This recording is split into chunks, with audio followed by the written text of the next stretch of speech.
but don't people have to sign that? Anybody can put anybody's name down. Okay, just a minute. That's all, Mr. Mayor. Thank you. Okay, thank you.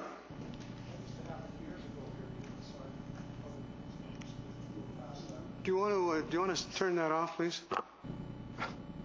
Okay, good evening and welcome to the August 8th regular meeting of Council. The City of Parksville recognizes the people of the Coast Salish Nations and their traditional territory upon which we gather with gratitude.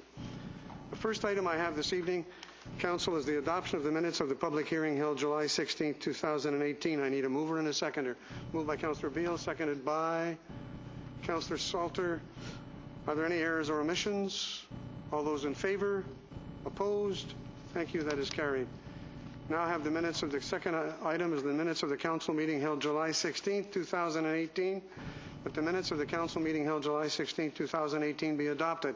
I need a mover and a seconder. Moved by Councillor Burton, seconded by Councillor Patterson. Are there any errors or omissions? All those in favor? Opposed? Thank you. That is carried. The next item is the approval of the agenda, that the August 8, 2018 council meeting agenda be approved. I need a mover and a seconder. Moved by Councillor Beale, seconded by Councillor Oates. Are there any errors or omissions? All those in favor? Thank you. That is carried. Moving on to new business. I'm going to go around the table. I have very few items under new business, but I'll start with Councillor Burton. Any new business? A couple of things, Your Worship. One, a long time ago now, it seems, we attended the joint meeting of the board of the Parksville Downtown Business Association and City Council. Discussed various items in the relevant to the downtown core. More recently, last Friday, I attended the Mount Arrowsmith Biosphere Reserve Roundtable meeting. I'm very happy to report the complete and total resurrection of that organization. They've come a long way from their. There was a point in time where I believe the UN was getting ready to remove their designation, and they're doing so well now, and it's so good to see. They're looking at becoming part of the Canadian Mountain Network, and what that means is that they will be able to be in receipt of a variety of research grant dollars, which will help to do the work of the research portion of the work within the Mount Arrowsmith Biosphere. And they're going to be looking at a number of things that involve the municipality, including core zones and buffer areas. So I believe we're well within compliance given the buffer areas, buffer regions that we have around our active streams and those sorts of things. But it'll be good to work with them and make sure they're protected. Continue to attend the meetings along with Councillor Beale and Councillor Powell of the Community Park Master Plan Implementation Committee. We will be coming forward with a full report to Council in September. And then at the July 16th regular meeting of Council, a motion was passed to establish a committee to consider guidelines for art in public spaces. And I would like to propose that in accordance with Section 142 of the Community Charter, the Art in Public Spaces Select Committee be established, that the Manager of Communications, an employee representative from Operations, and an employee representative from Planning be appointed as Art in Public Spaces Select Committee members, and that 3 council members be appointed by the Mayor. And I believe the suggested members are Councillor Beale, Councillor Patterson, and myself. That is correct. Can I have a seconder for those motions? Seconded by Councillor Patterson. Any discussion on the motion? Seeing none, all those in favor? And it's my pleasure to announce the appointment of Councillor Burton, Patterson, and Beale to the Community Park Plan Implementation Committee. No. No, that's the wrong one. I'm sorry. The Art in Public Spaces. Arts Council. Too many. Art and Public Spaces Select Committee members. That's what it is. That's the one. I have the right one. Okay. Awesome. Thank you. Thank you for that. Thank you, Mr. Councillor Burton. Councillor Salter. Thank you, Mr. Mayor. So I attended a meeting at the museum, Parks Museum, and things are going well there. They are having what's called a Railway Days on August 17th, Friday, August 17th, from 10 to 4 p.m., and then Saturday the 18th from 10 to 3 p.m. And so they're going to have trains, and there's going to be several railway clubs coming to the museum. Vancouver Island Garden Railway Club, Oceanside Model Railroaders, and the E&N Division of the Canadian Railway Historical Association will be setting up their trains on the museum grounds. There'll be music, speeder cars, food, and the event is sure to delight the child in all of us. So that's the poster, and I'm going to see if we can put this up here at Yes. City Hall. We'll put it in City Hall. That's a great poster. For a great turnout. So, and then the next thing is the Parksville Community Garden had their annual barbecue at the community garden, and it was a huge success. Peter Dembecki sent out a newsletter. Their fence had to come down, as some of you know, for the trail that was put in there, and so he's wanted to thank several staff. So he states, has everyone noticed the new chain link fencing that has just been erected? Many thanks to Fred Pacala and now John Diggins, our City Hall liaison team, for their enthusiastic work in getting this project done. Not to be forgotten is Rio from Fenceline Products that temporarily donated our chain link fencing during this intermission period. If it was not for this temporarily donated fencing, I'm sure that the local deer and rabbits would have had a glorious buffet every day. Not to be outdone, Low-Car Construction has done an extraordinary job in ensuring that all was well within the Parksville Community Garden. This crew of professionals were always available to assist with the installation or removal of the fence and grading the back part of the garden to perfection. So they're very happy with the outcome. And I also have a couple motions under new business. So I'll do that now. So one of the motions is in response to the concern from a resident about the safety near some public mailboxes. Basically that people are parking so close to those public mailboxes that like in the early morning or the evening when it's dark, when you go to your mailbox, you're hidden from, you can't, there's no sight line for you. So when you come out, you go in, you can't, you're back there by yourself. When you come out, there's no sight line. So it's not, they don't feel safe. So in order for safety to be paramount, and I'd like to make a motion that staff be directed to amend the traffic bylaw to include a parking setback distance of 3 meters from community mailboxes in order to provide enhanced visibility and accessibility for residents who need to obtain their mail, especially with if someone's in a chair or something.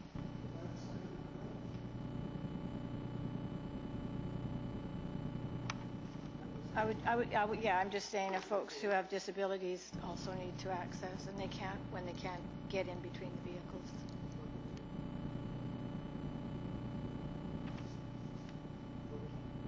Oh. Thank you. I just had a couple of questions.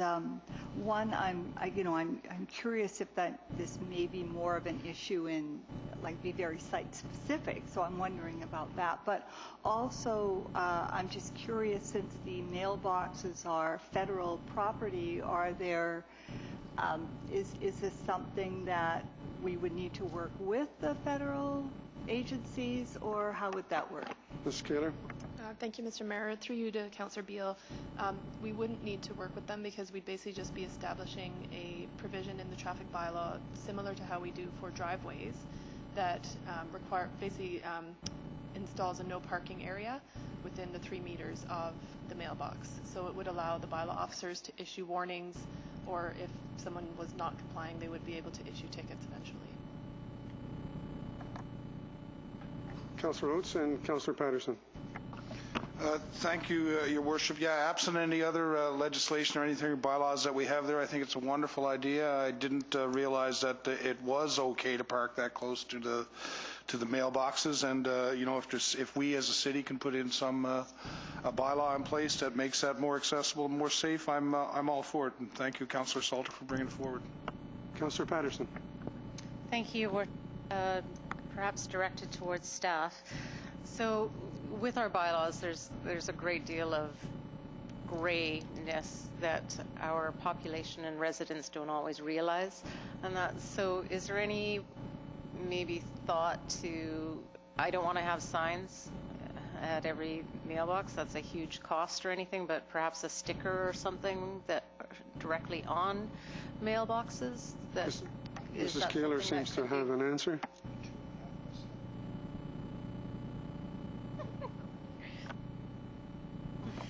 Thank you.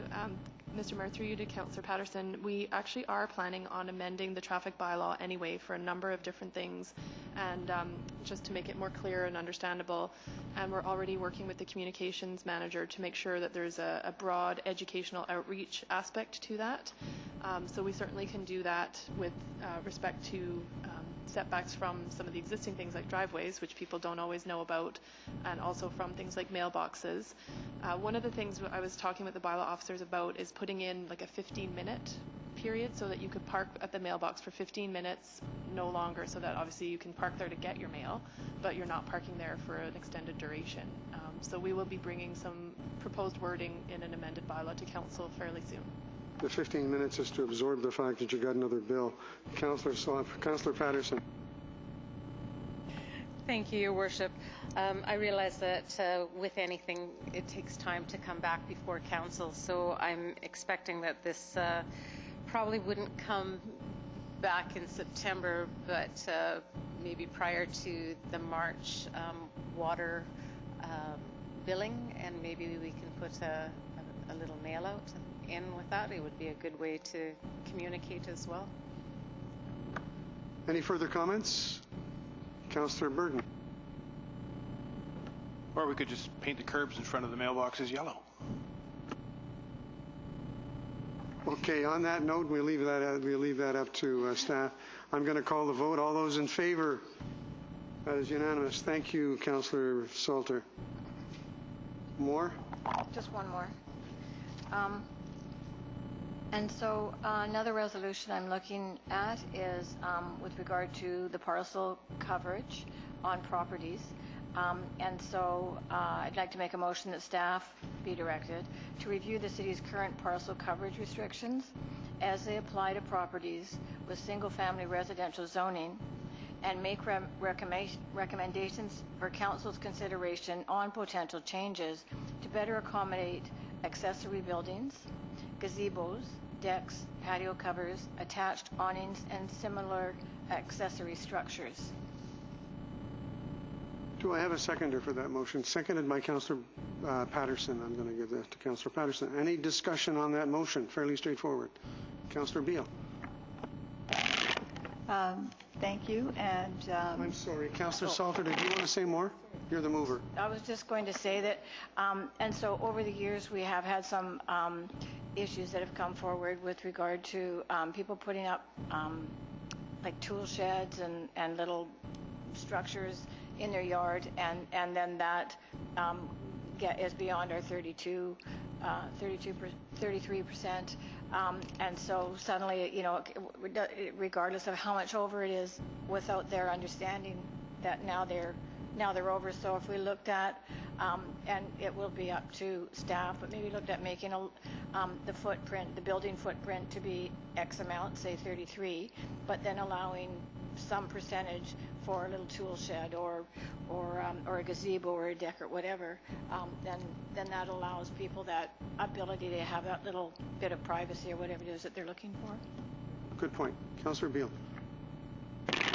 thank you.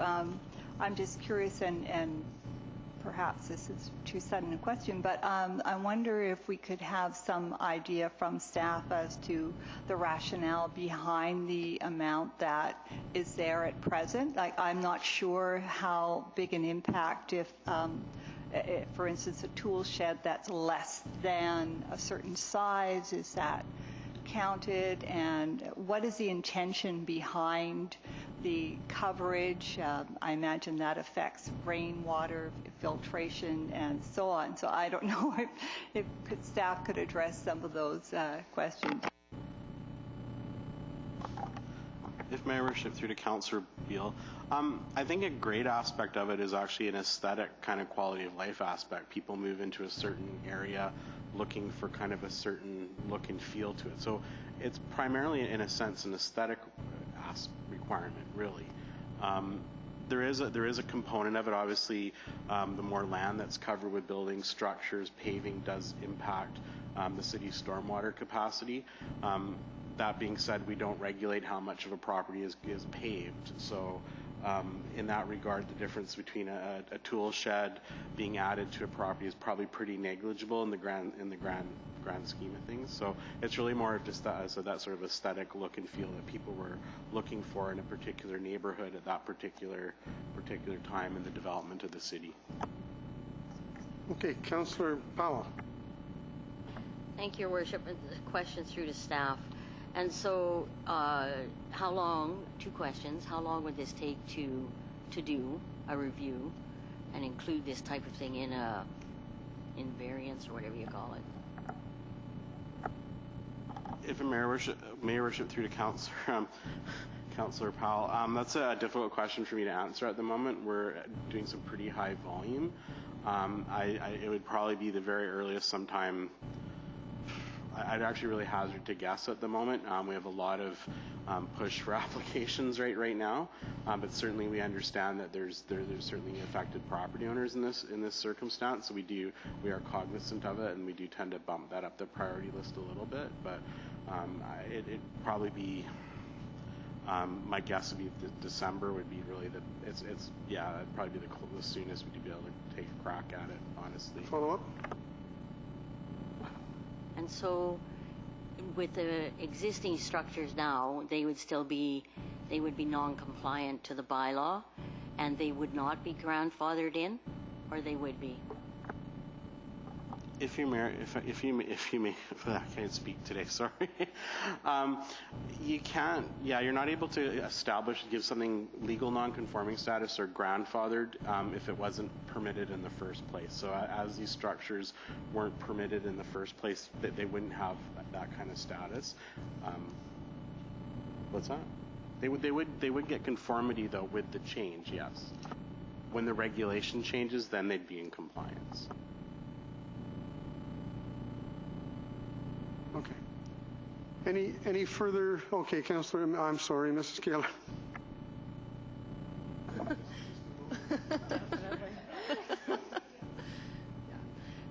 Thank you, Mr. Mayor. I'd just like to point out as well that when we have a situation with a bylaw compliance issue and Council has given us direction that would alter that, we tend to put that on hold pending the outcome of that particular decision. So if there are folks who have something that would be over the parcel coverage requirements now, as long as they came under the new, like assuming Council approved an increase in the parcel coverage, they wouldn't need the legal non-conforming, they would just be conforming to the new rules. Okay, Councillor Beale, one more question. Thank you. I'm just wondering if the motion could be reread. I gather this is to have staff review the existing parcel coverage requirements and make recommendations. That's pretty much what I understood.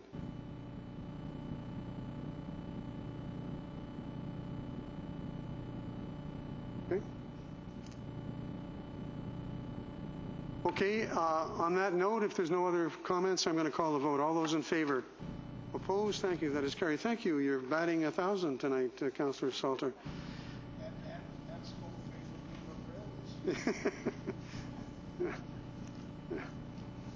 Miniature railways. All right. Councillor Beale, over to you. You've Councillor Salter, you've done? Thank you. Councillor Beale. Thank you, Your Worship. I have recently had the great pleasure of attending a reception and opening at the MAC, that's the Macmillan Arts Center, and the OCAC, the Oceanside Community Arts Council, for the opening of the Monet Revisited exhibition featuring the work of our local artist, Bob Held, with glass, and it was attended also by the Lieutenant Governor, Janet Austin, who spoke very highly both of the exhibit of the artist and also was most impressed with having a visit at the MAC, our very own MAC, formerly a schoolhouse, the original school, and celebrating its 105th birthday this year. So if you haven't had a chance to take in the exhibit, please do try to fit it in. It's on until September 1st. And there's also a neighboring exhibit on light, which features local artists, also absolutely worth taking in. Also, again, from the OCAC and the MAC in particular, the jazz school is just about underway, or maybe already starting, and as part of that features Juno Award-winning musicians, a number of them as part of the faculty, and there will be a concert by the faculty Thursday, August 16th. I understand that tickets are going very quickly, if you are interested and wanting to have an amazing opportunity to listen to a number of Juno Award-winning musicians and colleagues playing, that will be an event not to miss. There will also be a concert performed by students of the jazz school, and I don't have that date in front of me, unfortunately. So really exciting things going on in the art, and a nice augment for our tourists and visitors in town who are down for the Beach Fest and everything that's going on there. I've also attended meetings of the Oceanside Task Force on Homelessness, which continues to meet once a month and involves a number of different agencies in the community looking at services and what's going on, continuing to work on solutions for the long term. And that's all for now. Thank you very much. Councillor Powell. Thank you, Worship. I had the opportunity to be a tourist in Parksville last weekend, and I brought my grandsons to the sandcastles. There's nothing like taking little kids to a sandcastle to really appreciate how awesome. Thank you. How awesome. Because they see things that I didn't see, and it was like, oh no, I like this one, Grandma. And then we did do the new splash park. They were kind of disappointed because it's more geared to younger kids, and they're 10 and 13, so. But anyways, they had a wonderful time, and then we took in lunch, and I had a really good time. Parksville's beautiful. Thank you. Councillor Oates.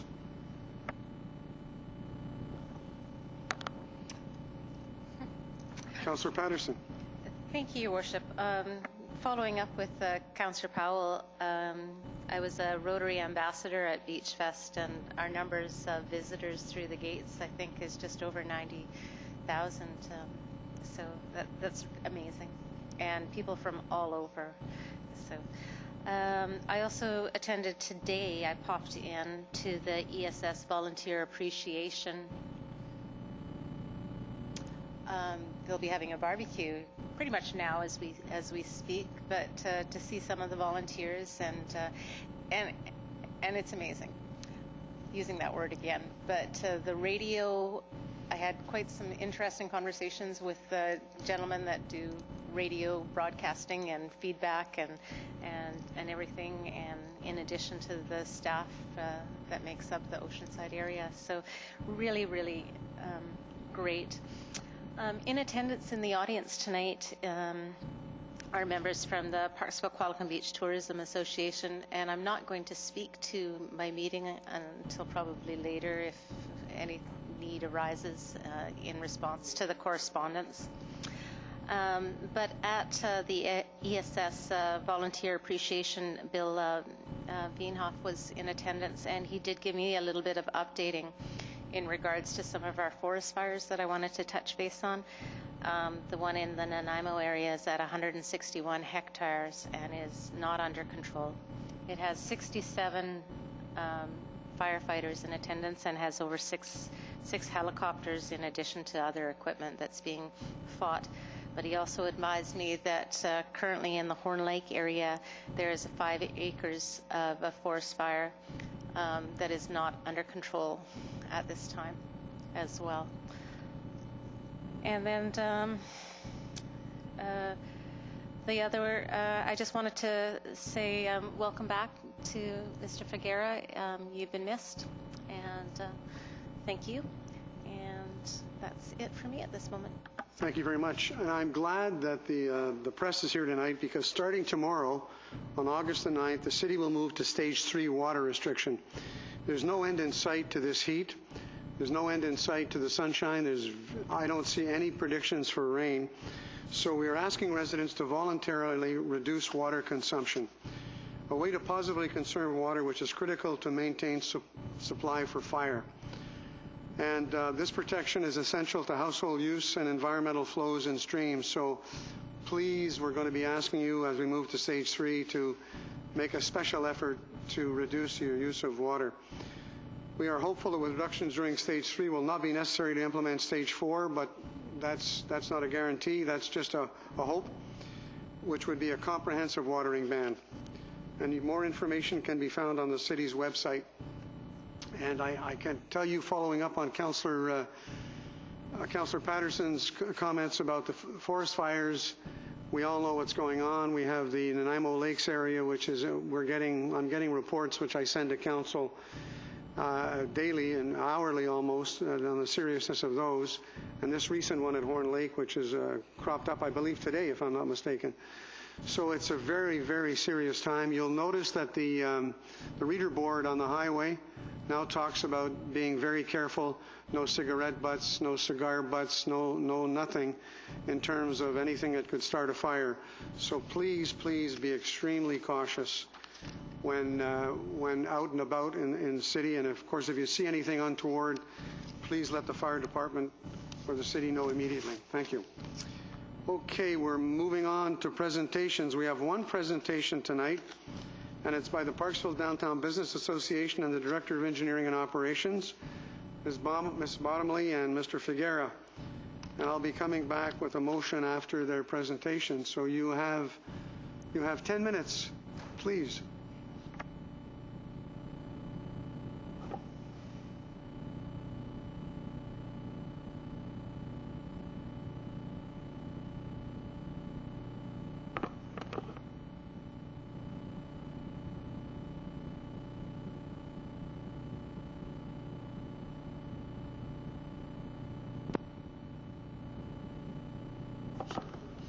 Evening, Council. So Pam and I are in front of you again to give you an update on the Wayfinding project and program.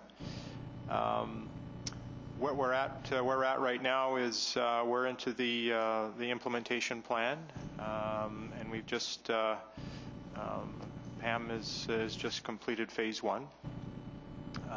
So there's you'll be able to see this on the screen right now is one of the gateway signs that have been constructed, which there's 3 gateway signs that have been built as part of phase 1.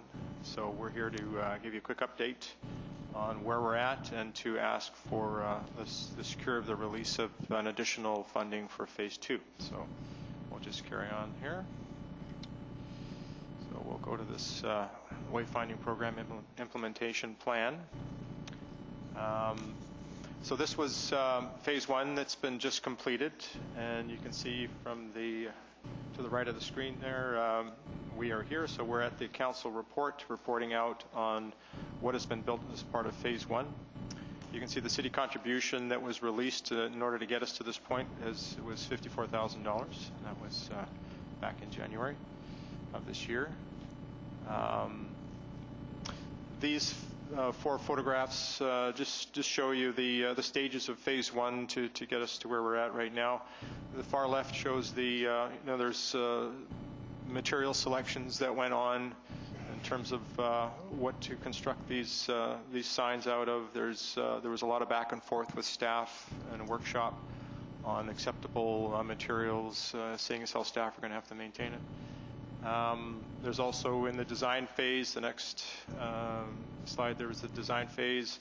Again, lots of back and forth, and then you can see the actual construction of the signs in the factory there prior to delivery, and then we recently had Pam recently had the signs installed.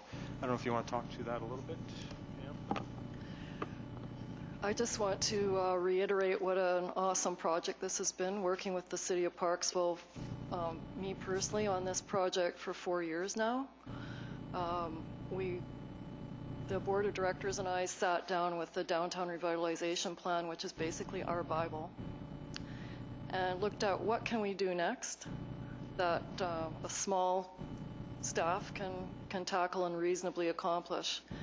And we researched best practices, international best practices in wayfinding, and have worked with the city on an ongoing basis over 4 years.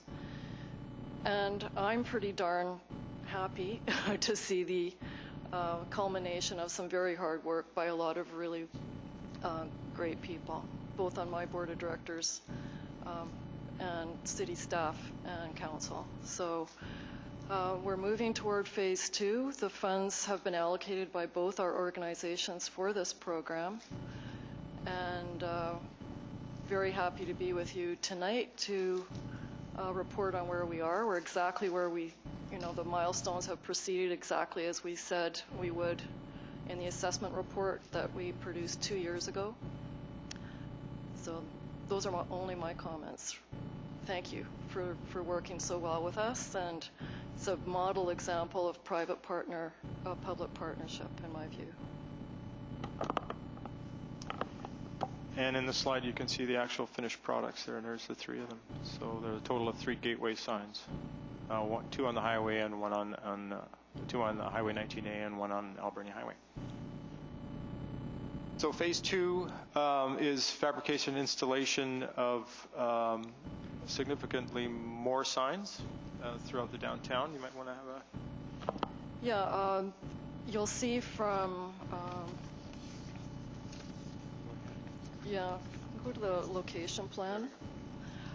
This is the location plan for phase 2. You'll recall from previous conversations there are vehicular guides involved and pedestrian signage as well at various decision points. These are all geared around where do people naturally decide where they want to go, or where do they need help navigating next.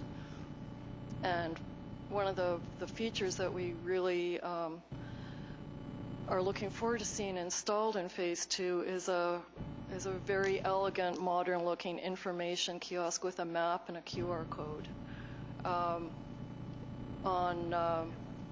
It's the K1 information kiosk. It's going to be. We actually did a walkthrough with Vaughn and Sean and Warren and Stephen Sinclair from Axia Creative last Tuesday afternoon of phase 2 and the siting of all these elements, and got some super feedback and super discussion going on what needs to be tweaked, what needs to be located where, and we came up with a proposed location for the information kiosk that puts it in part of sort of a seating and planting area on the pedway. We'll show you a picture of that. But that is, that's what it would look like when it's installed. So part of the reason for, our interest in getting a little more information into where people naturally gather about their options for the rest of their day is that we have an economic interest in improved traffic flow throughout the business improvement area, and letting people know that there are services and shops and restaurants uphill. So hence the kiosk with the map.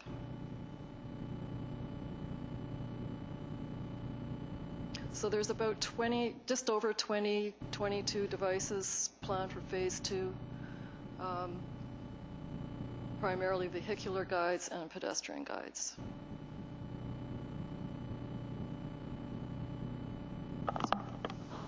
And you can see them on the slides there. That would be V1, V2, V3. So the blue signs on the right-hand side there,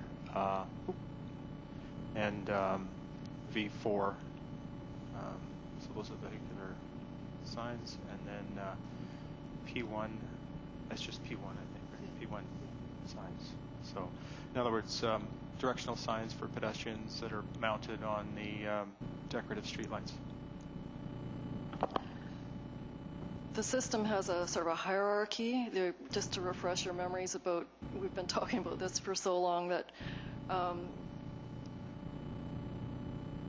the gateways were phase one because we're welcoming you to somewhere special. And we believe Parksville downtown is somewhere special. You need a sense of arrival.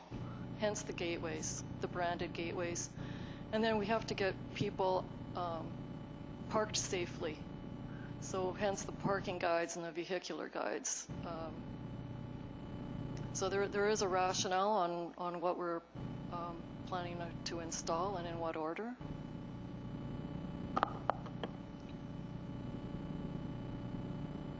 So as we're saying, this will be moving into phase 2, and as part of phase 2 to install all those vehicular and pedestrian signs, the PDBA is asking for the release of the next $47,000 to do that.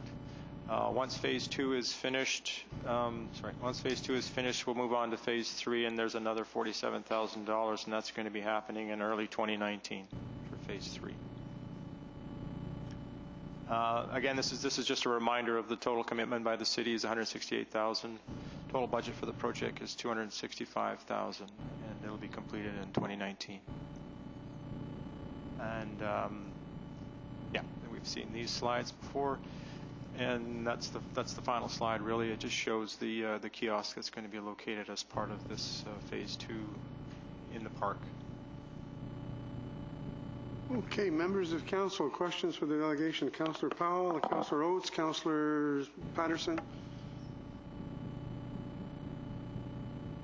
Oh, sorry.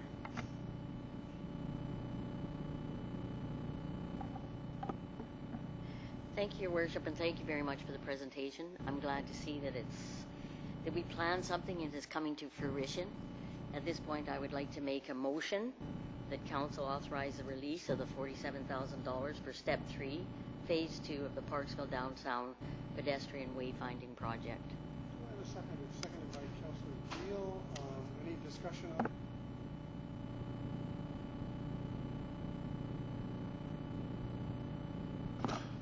Where exactly in the park is the kiosk planned to be placed?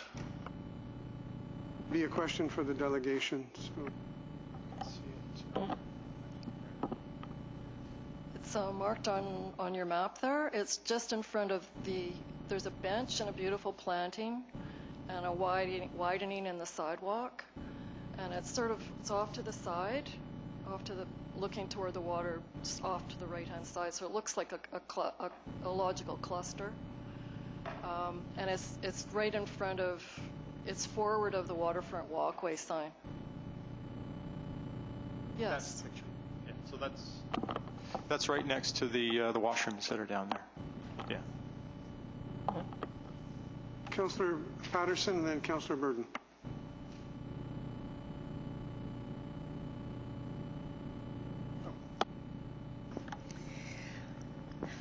A little frustrating.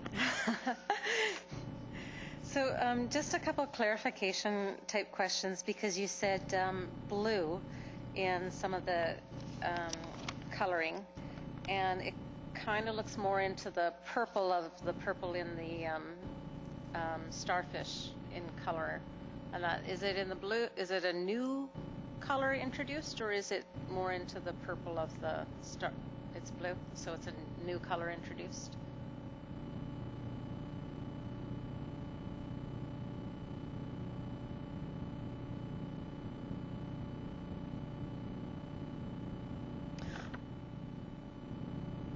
This is a darn tricky system you've got here. It's the blue from our logo, but it's a bit brighter. It's designed for clarity, high contrast, and the rationale for all the color choices are in your assessment report. just to follow up. When you're looking at the kiosk, the information kiosk that's towards the washrooms and currently Beach Fest and everything, can I ask why we wouldn't consider putting it in to the planter type aspect so that we didn't have any accessibility issues on the sidewalk? I'm not really sure I understand your question fully, Councillor Patterson, but it's right close to the planting, so that you're not going to be able to. We have to do the one call first, right? Yeah, people need to walk right up to it, whether they're in a wheelchair or with their family, with a stroller. People need to walk right up to it. Councillor Burton. Yeah, regarding the kiosk and its location, I believe we discussed it as part of the signage section of the Community Park Master Plan implementation. I also know we've discussed some improvements in and around the washroom area, so I think I'm not sure what the scheduling on any of this is, but I think it might be prudent to make sure that a kiosk is incorporated into any new work that's going on down there. And this is relatively new to the table. It's a pavilion concept in and around the existing washrooms, so we may want to take a look at just ensuring that everything fits together at the right time. Can I respond just quickly? The location that we've got mocked up tonight is obviously pending a lot of things. We were down there with city staff. It was city staff working with us that came up with that location, bearing in mind that there's going to be expansions and adjustments going forward. The feeling at that meeting last week was that this was optimum. Okay, Councillor Powell, you had another question? Yeah, I just wanted to say that, I appreciate that you've worked with the staff for 4 years, and I think that if there is any issues that would have come out, and working with staff, they're going to let you know exactly where you should put it, so I don't have any concerns. I'd like to add my congratulations. They're colorful, they're visible, you can't help but notice them, and it cheeries up the place. If there are no further questions, I'm going to call the vote on Councillor. I have a mover and a seconder for awarding us $47,000 for Step 3, Phase 2. All those in favor? Opposed? That's carried unanimously. Thank you, and thank you for your presentation. Okay, members of council, we have 3 delegations tonight. The first delegation is Timberlake-Jones Engineering regarding the zoning amendment application at 331 and 343 Moilliet Street. Ms. Jones, who do you have with you tonight?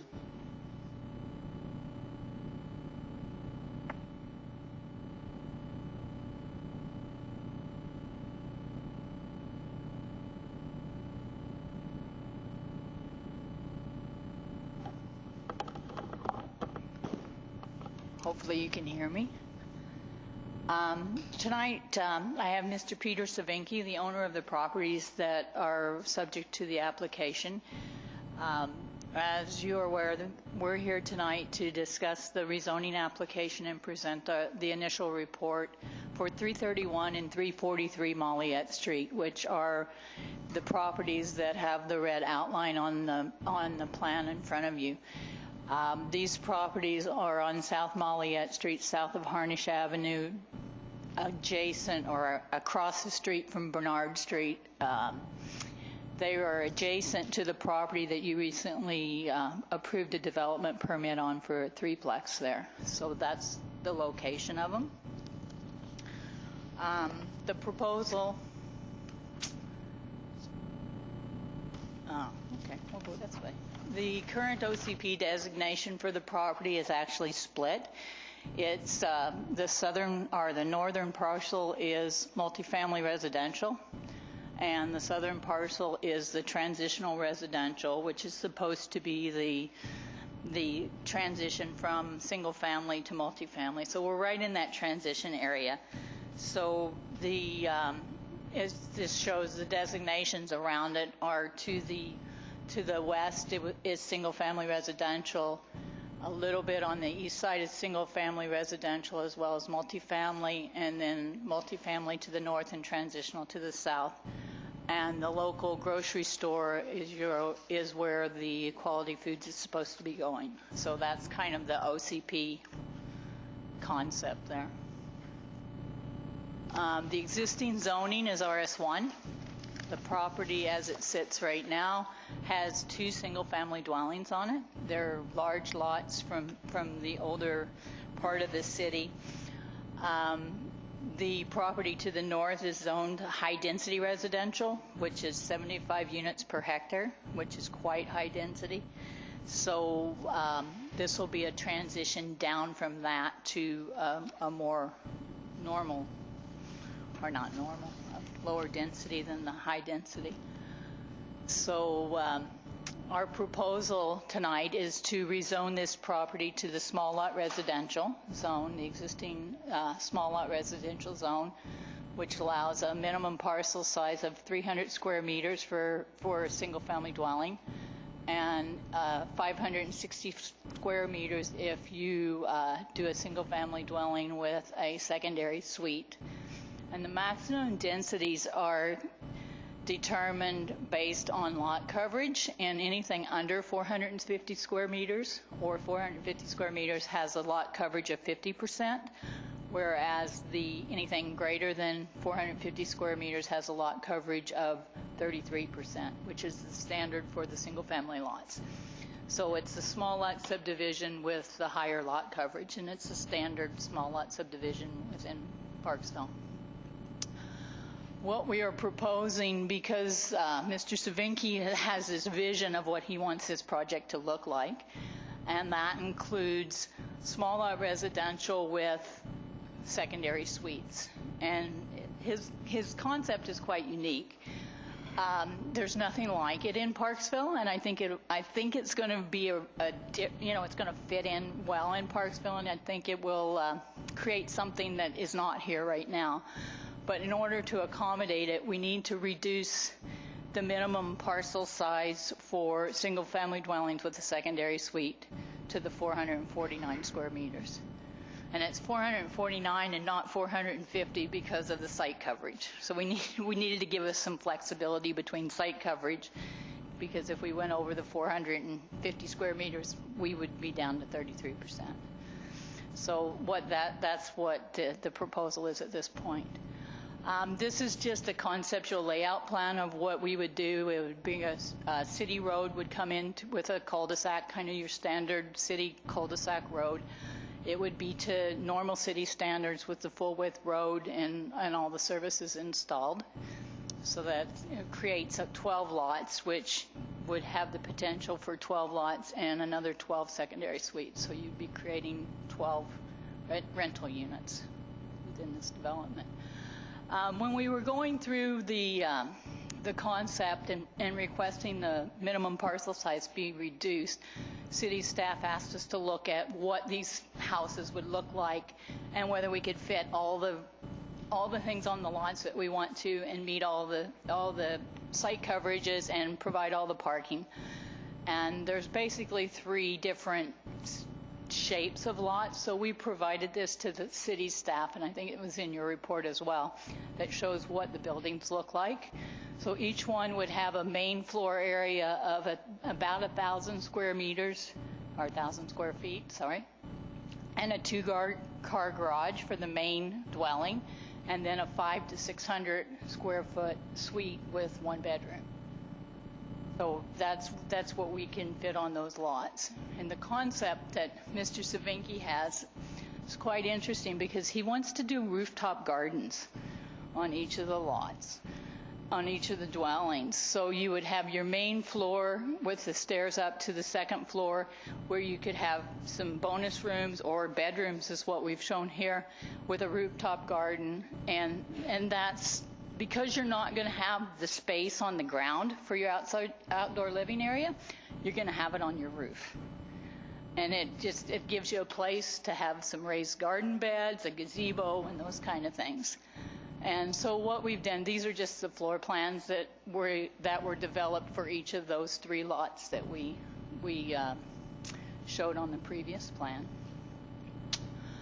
So the project principles and the vision is that all lots would be capable of supporting the secondary suite, and they would be encouraged, and by, I mean, we've talked about whether we would make it mandatory or encouraged. At this point, we're saying encouraged. We'd like to say mandatory, but we need to make sure that the concept is accepted by the community. It would allow for entry into the housing market at a lower income level because you have the secondary suite and the smaller lot. It's inherently going to be less expensive than the bigger lots. And with the secondary suite, you have the mortgage helper. So we think that it's going to allow a lower income level to enter into the new market. It will provide rental accommodations, so that's always a bonus. We all know that we're short on rental accommodations. It provides the rooftop gardens for the open space, which people want, that outdoor space, living space. And what we're trying to do is promote the water collection and storage for the on-site to use as irrigation. So Peter's concept is that they would collect all the roof runoff and use it as an irrigation source for the rooftop gardens, as well as for any fruit trees and that in the yard. He's willing to make it mandatory, or he's planning to make it mandatory, that everything is pre-plumbed for solar on all dwellings, and that everything is pre-wired for electric car charging, at least one plug-in for each building, for each dwelling. So those are a couple of the things that he's willing to, or he wants to encourage and make mandatory. Our traffic report recommended that we extend the sidewalk down to Harnish Avenue and a crosswalk there, and we would do that as part of this development. And the other thing is that we looked at the valuation and the assessed values, and the assessed values when this project is complete is going to increase the property assessments by 500% of what it is right now. So it's a big bonus, I will. And other than that, are there any questions? Thank you very much for an interesting presentation. Councillor Powell, Councillor Salter, and Councillor Burden. Thank you, Your Worship. Could you just go back a couple pages? To that one. So it says all lots would be capable of supporting secondary suites, which will be encouraged. And so you're saying that you're going to build these houses and some aren't going to have the secondary suites, that it's going to depend on the purchaser to build them, like it's an option to build? Well, that's where... Your microphone, you turn yours on.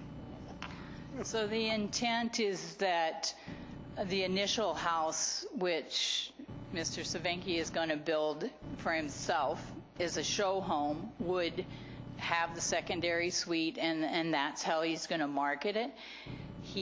We talked about whether we wanted to make it mandatory, and while we want to, we don't want to limit, we don't want to not be able to sell it, and we want to see how the market's going to react to it. We think it's a unique market, and we think we can, it's going to fill a niche in the city that isn't there right now. So, but at this point, we're not hitting the mandatory yet. Follow up. So I'd like to say that I'm really excited about this. I think it is very unique, and I think the suites is an added bonus for affordable housing, as well as the garden on top of the house, like I think rooftop gardening, the pre-wire for electric cars, and you said that that's going to be a requirement, and the pre-plumbing for solar. Like, I just think this has it all. I congratulate you. It's a really good idea, I think. Councillor Salter. Thank you, Mr. Mayor. So I just want to confirm that I think what I'm hearing is there's only going to be one secondary suite in this area. Once you're selling, it'll just be the one, and then if somebody buys it, they could then put up a secondary suite. Is that correct? After they've purchased it? Yeah, or somebody. Oh. I want to use my house with a secondary suite as a show home. Now, the way I would market it would be the plans would also include a secondary suite. And I want to encourage like-minded people to buy and be my neighbors. And the garden as such would be mostly pot-type gardening. It wouldn't be sod and all that stuff. The only sod there might be if I decide to put a little 3-hole putting course. So that would be artificial sod. Other than that, it would be just the roof would be for recreational, keep the deer out of the yard in a sense, though I do intend to have and encourage a lot of fruit trees and vegetable gardens, and if there's any excess, there's always people that can use it. That's sort of my goal. And so you're going to build your house, and then people are going to come in and purchase that lot and put a house like yours on maybe or not or whatever. That's how it's going? Build the other lots. And if I build the other lot on a house with a suite, then that's what's available to buy. And if they want to buy another, or somebody else wants to buy another lot, they'll have the drawings done to conform to what the original proposal is, rooftop gardens with suite. Those are the two main items of the proposal. And so I just want to be clear. So, and then all of these principles that you have here, those are going to be incorporated into the building, or because I thought I heard you say, well, you hope so, but you don't know if people are going to like it or not. So I like it, but I'm not buying it. But I like it. But are you going to do that with all the houses, or is this a concept that you have? I guess every subdivision is a concept, and until you have the purchasers come in and purchase the house, you don't know how they're going to use it. So every subdivision you do is a concept, unless you're going to do a strata and then you build the buildings. So because they're fee simple lots, you're not going to be able to force people to use the suite as a suite, is basically what it is. Yeah. Councillor Burton. Actually, if I may, after my house, the second house would probably be a spec home with all the specifications that we mentioned, and that will send a trend down the road. Thank you. So I like it. I like it a lot. It fits all of the things that we've been talking about and trying to encourage for some time now. The rental accommodation is desperately needed. I love the water collection and the storage, the pre-plumbing for solar, all of those things. I do have a question, I think probably for staff. I note that there's discussion of developing a laneway from Harnish through to Despard along the back of this property, and I'm wondering if we've talked to the residents of Kingsley about that. I know that walking trails and those sorts of things are supported, and everybody loves them except for the people that live adjacent to them. So I'm just wondering if Kingsley has been discussed. I'm wondering if this is mandatory as part of the development, and I'm also wondering about the comments with regard to the classification of Moilliet for traffic. If I may, I'm going to try to answer some of the questions. So As far as the pedestrian path goes, that's already city-owned land that was gazetted many years ago for that purpose. The process that we have for consultation are twofold. One of them is the developer themselves is required to hold a public open house as part of our process, so that forms part of the consultation. The other will be that at the public hearing where members in the neighborhood can comment to that. As far as it being designated, that's what it's being designated for years as, and so when developments come in on an incremental basis as part of their offsite works and services, those would be identified as items to proceed with. And I think I missed the last part. Sorry, what's the other part of your question? Just there seems to be the traffic impact assessment excerpt from the staff report and from the proposal are different. And I just want some clarity with regard to what is going to be required in terms of the classification of Moilliet Street South being changed, and that would require a lot. If I may, worship through to Councillor Burden, that would be, I think what you're comparing is the development engineer's memorandum and the change in classification, and I'm not an expert on that difference. I can certainly find out for you and report back to you. I don't know if Mr. Figueroa would know that off the top of his head, but we can certainly bring that information back to you for certain. Mrs. Jones, you had a comment to make? Yeah, I can probably address that because I've had that conversation already. The constructed Moilliet Street is not constructed as a local road, and it doesn't function as a local road. It currently functions as a collector, and it is built to a collector standard. So all the traffic engineer was saying is you may want to reclassify it in your transportation plan because that's what it's functioning as and that's what it's built as. We don't need to upgrade it to make it that. It's already there. Okay, Councillor Burden? Okay, we're moving on. Councillor Beale and then Councillor Patterson. Thank you, Worship, and thank you for the presentation, and I also look forward to staff report on this. And I want to add my congratulations for the concept and bringing this idea forth. Whether the suite ends up being a rental or also the possibility of multi-generational, but still allowing a little more space is wonderful.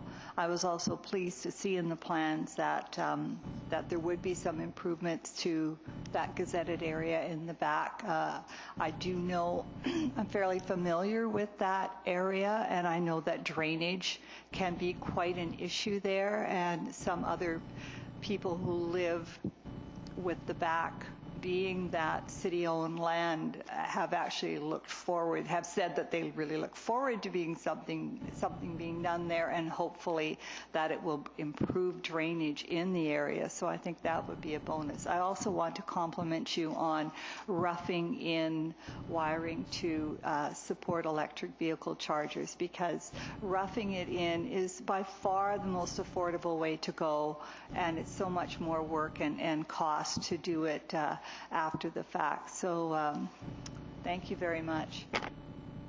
Councillor Patterson. Thank you, Your Worship. I'm not sure if this is directed to the delegation or to staff, but there's quite a bit of development proposed for Moilliet Street. So when you looked at the traffic study that you propose, and did you consult with any of the other developments in regards? You already touched base on the fact that it's a connector type street, but seeing as someone who lives 2 blocks away, I know how busy that street is now. So.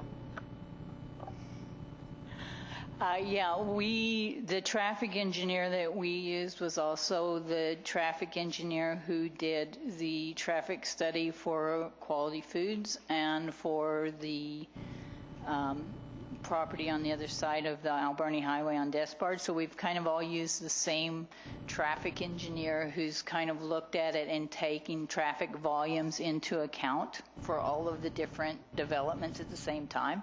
So everything that has been planned has been taken into account in the traffic.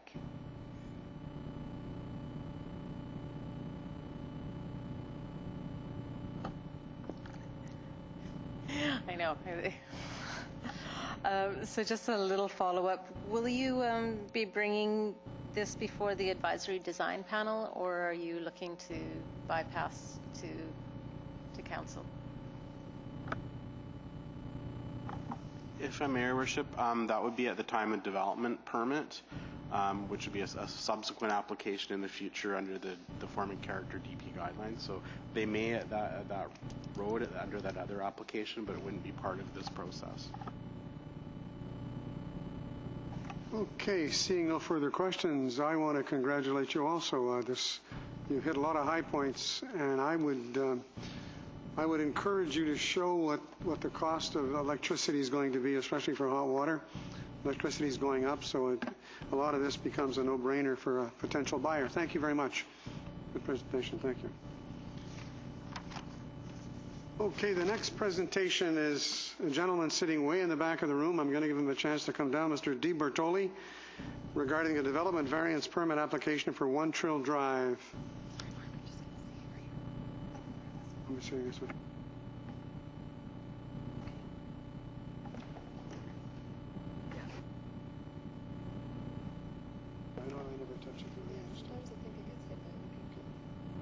Mr. Bortoley, if you turn on your microphone, please, and speak into the microphone, you have 10 minutes.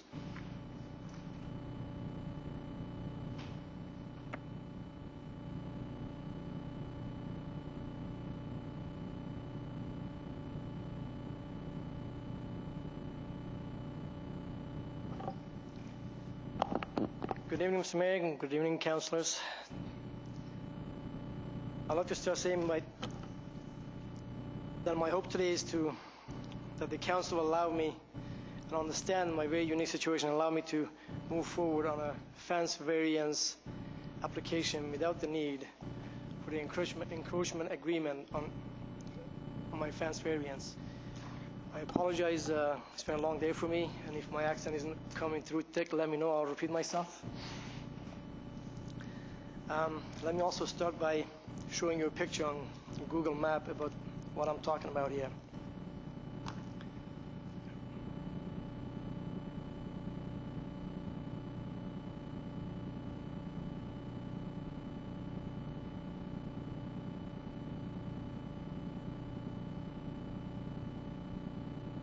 Our house sits on a very steep hill on top of 4 different streets.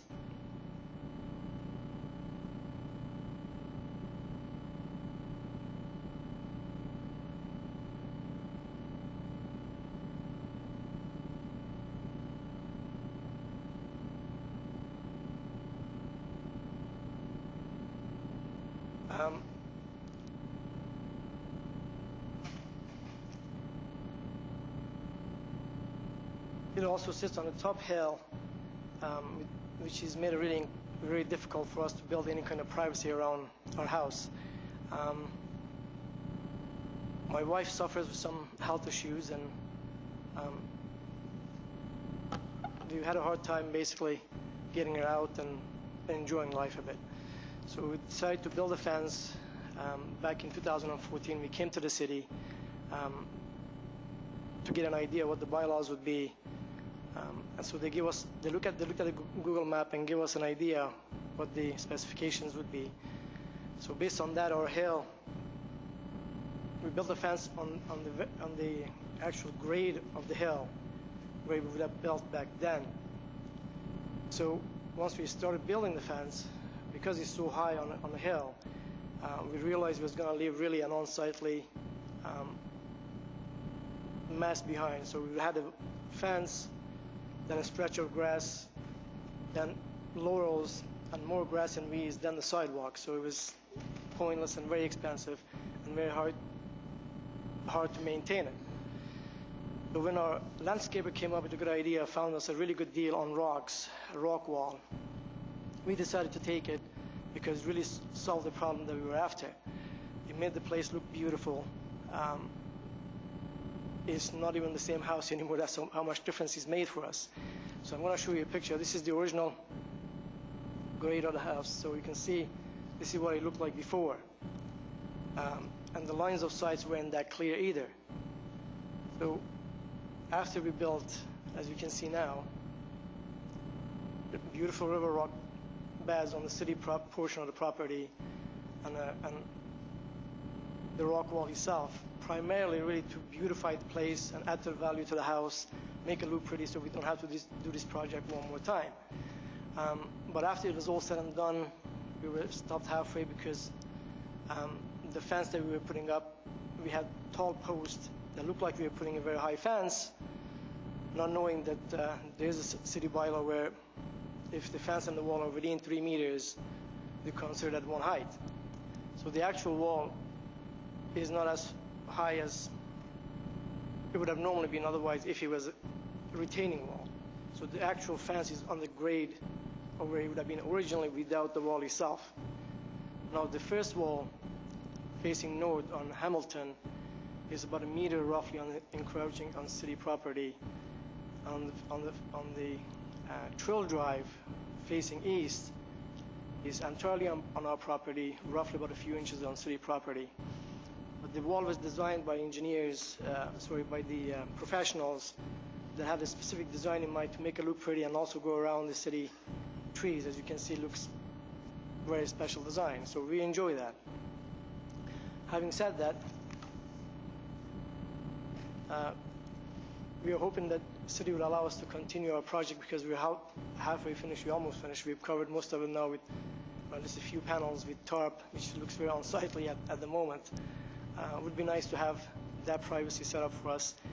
It's just the way our corner is located. I don't know if anybody else has had this type of situation, but we really have a hard time getting any privacy on that side. So for my wife's sake, it would be nice to have some privacy and hopefully get the variance that we are after. I'll take any questions you may have at this point, so thank you very much. Does council have any questions for Mr. Bortoley? Councillor Salter? Thank you, Mr. Mayor. So you said that you are on city property, but by only a few inches? Oh. Yes, on the trail side by only a few inches. I don't know if you can see from the picture where the garage is. You can see the wall going, like the rocks going around the tree. Those rocks are on city property, but the actual bottom wall is only about a few inches on the city property, correct? We actually built the fence about a couple of meters into our lot just to get that adequate privacy because of the hill. If you were any lower, there is no privacy. In fact, we only have about 1.2 meters at the front. Even that's not adequate enough. Follow-up? So when you speak about a fence, are you talking about the rocks as being your fence or wood or something? Thank you for putting me on track. Absolutely. It is. The third picture you'll see, I don't know if it's clear enough to see. Let's see. Yeah. So you'll see above the rocks, there's the fence is about 1 meter on the north side facing Hamilton into our property roughly. And we thought that the allowed fence on that side would have been 2 meters above where the rocks are. But because we put the rocks and we took the hill away, that changed things. Sorry. One more. So what is it? What is the height of that fence going to be? What would be the end result of the height of the fence when if we were to approve it? On the front, it would still be 1.2 meters. On the side, which is allowed up to 2 meters, except now that we have the rock wall, so is less than 2 meters currently, without the rock wall.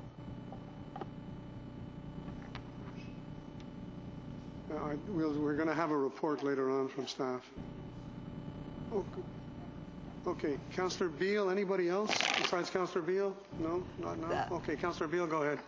Thank you. And yes, I do realize that we have this coming forward and there's a lot of detail. I would just like to compliment you and acknowledge the amount of work and detail that you put into bringing this forward. And, you've made it very, very clear, but all the photos and everything, I really thank you for doing that because I know that it adds a lot of stress and work, but you've done an amazing job doing that. So thank you. Can I ask you somewhat of a question that's maybe a little indiscreet? How much money have you spent so far? Well, I do have an answer for that, because thank you for asking that, actually. It definitely wasn't cheap, and we never thought we would actually do this. And it's only thanks to our landscaper that found us somebody who was cheap enough to do it. So we've so far spent probably close to 45 grand, maybe. Thank you. Yeah, thank you. Thanks very much for your presentation. Okay.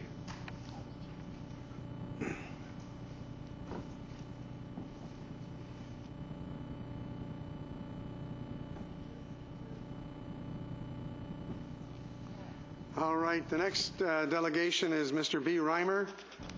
The declaration of nuisance at 354 Island Highway. Can you come forward, please?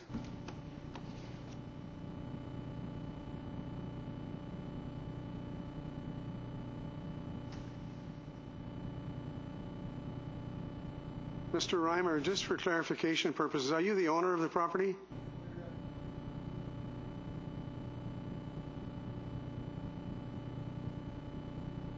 Okay, turn on the microphone.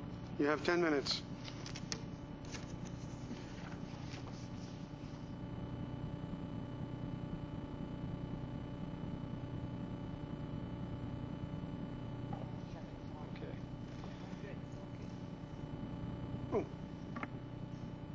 Okay, we're there, okay.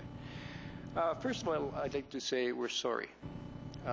We didn't realize this property was such a nuisance property. We don't live there, we live in the noose. And as a landlord, you never hear.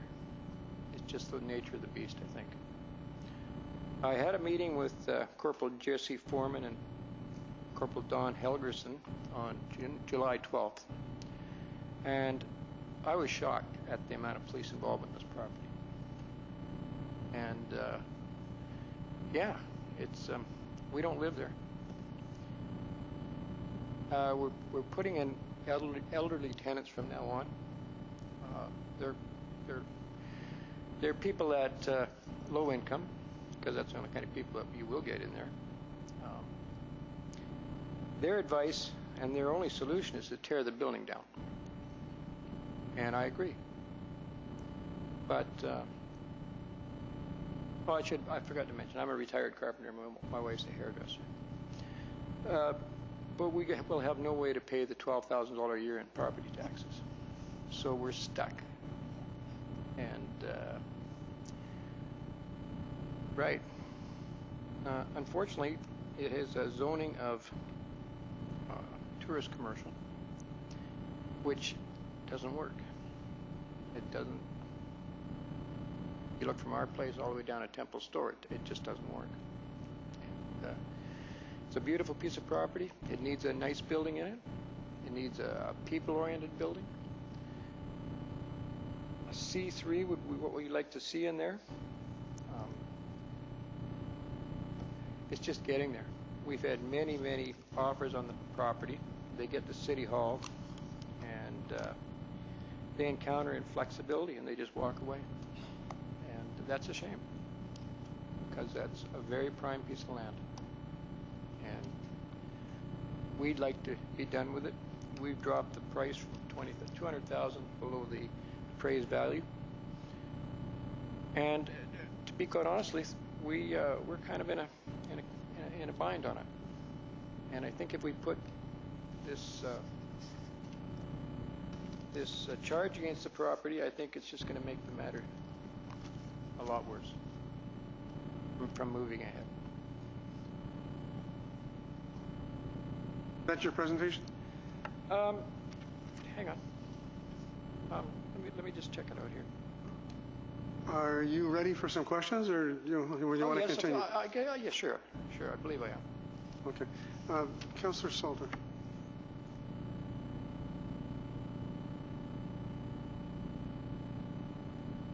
Oh, I've turned mine off. So I'll turn mine on, and then I'll turn it off, and you can speak to me. So thank you for the presentation. So I've lived in this area for a really long time. I don't even want to say how long, because I'm not that old, but I used to work at the Allen Hall when I was in high school. And that's that fourplex we're talking about, right? It has always been a problem. It was a problem then, and it's a problem now for reasons I don't know, but it's always been that. It's always been thus. So when you speak about turning it into a rental for seniors, so low income, and then for seniors, how are you going to do that with, I mean, there would be a great difficulty for you to evict the tenants who are in it now because of the tenancy laws now. How would you manage to do that? Is that your plan? Is to? No. Oh, okay. Okay. We have 2 elderly tenants in there now, and one lady actually died, so we had 3 in there. So that'll be coming empty. But we're not going to put anybody in there that's under 50. We're just not going to do it. It's not worth the hassle. And we hope that gets rid of some of the problems. We'd love to get rid of the building. We'd just love to sell it. We've been there, done that. Low-income housing is a real challenge. It really is. Oh, Councillor Patterson. Thank you, Worship. I sympathize. I really do. I've had tenants in rental properties and had to go through an eviction process, so I do understand the length of time involved. If you were to put over 50 aged residents in, how many of those residences would have to change? 1 or 2? You said that. None. We've got a older couple coming in the front where the drug guy was, and in the back the lady died. So we'll have to deal with that in a month or 2, and we'll put an elderly couple in there, elderly person, over 50. And just to follow up, you've said that you've had the property for sale in the past. I don't recall seeing a signage or anything, but how long have you owned the property? Could I ask that? Kind of bordering on Mayor Lefebvre's non-indiscreet questions.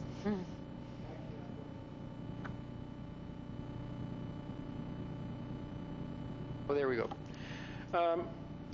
We invested with big hopes in Parksville. We really did. 20 years ago, I was 40-something, and Young Soon was a little younger. And it just didn't turn out. The tourist commercial zoning didn't work, and your official city plan seemed totally inflexible. I mean, if we could tweak it a little bit, that property begs to be developed, and that building begs to be torn down. And we just, at this point, won't do it ourselves. We're retired, but we just want to sell it. And hopefully it will be a nice building someday. One follow-up. So, that being said, why don't you just sell it and let the next person do the rezoning application and move on?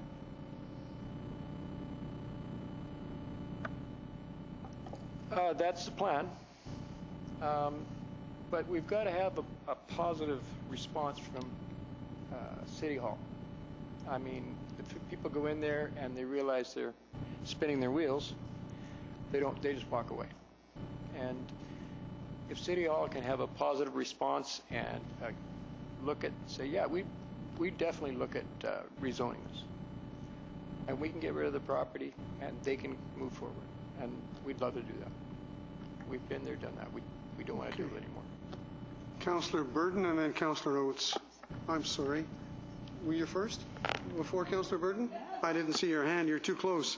Councillor Beale, Councillor Burden, Councillor Oates. Councillor Beale. Thank you for accommodating my little fit there. Did I understand correctly that you said you live in Nanoose? Is that correct? Okay. I will say I'm somewhat surprised to hear you say that you didn't realize what the issues were or how bad the situation was, and you live in Nanoose. Now, my son, for example, rents an apartment in Victoria, and his landlady lives in Calgary and visits at least once, or actually more often twice a year. But in my experience, landlords, landlords have the right, and I would like to say the responsibility, to inform their tenants, proper process, that they are coming to inspect. Be it for fire, be it sanitation, hygiene, to see that your investment is being maintained to a reasonable standard. Now, honestly, I am aware of others who do this from a distance. They get a property manager to come in if they're from a long ways away. Nanoose is hardly a long distance.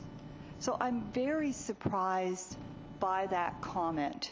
And I would encourage you, and truthfully, I think drug dealers could be any age. So I think it's really more than age, although you may be better off with certain ages. We recently read about an RCMP arrest of a man who was 52 years old with outstanding warrants. So I caution you there with that and following references. Furthermore, I would like to take a bit of an issue with your comment about City Hall and staff. I have to tell you that I hear nothing but compliments as to how accommodating and helpful our planning department is.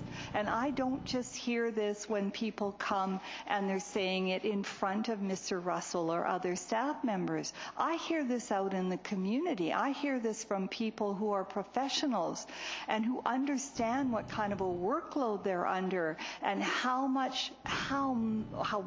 big a workload they have. And yet they tell me, you know, the staff, the planning department is so helpful. Now, have you actually made application, a formal application, filled out some sort of a form with the planning department to find out about rezoning?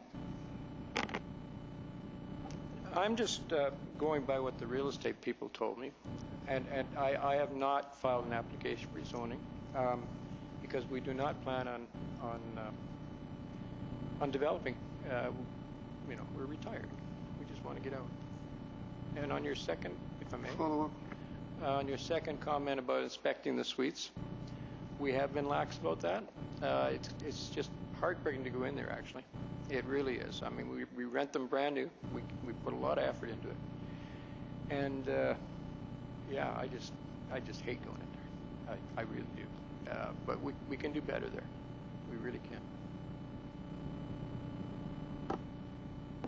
And no disrespect to realtors, but if you maybe want information from the city regarding limitations or what you can or can't do with that property, I suggest that you speak with someone at the planning department if you have specific questions, because they may be able to guide you.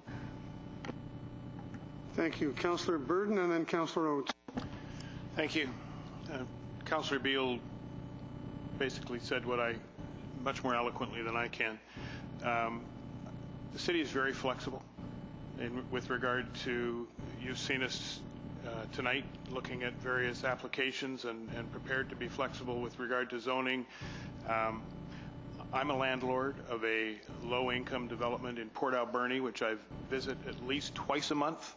I think you need to step up your game in terms of being a responsible landlord. And said that you had put the price at $200,000 below the assessed value. So the assessed value is $524,000. So you've priced it at $324,000 and you haven't had anybody interested in purchasing it?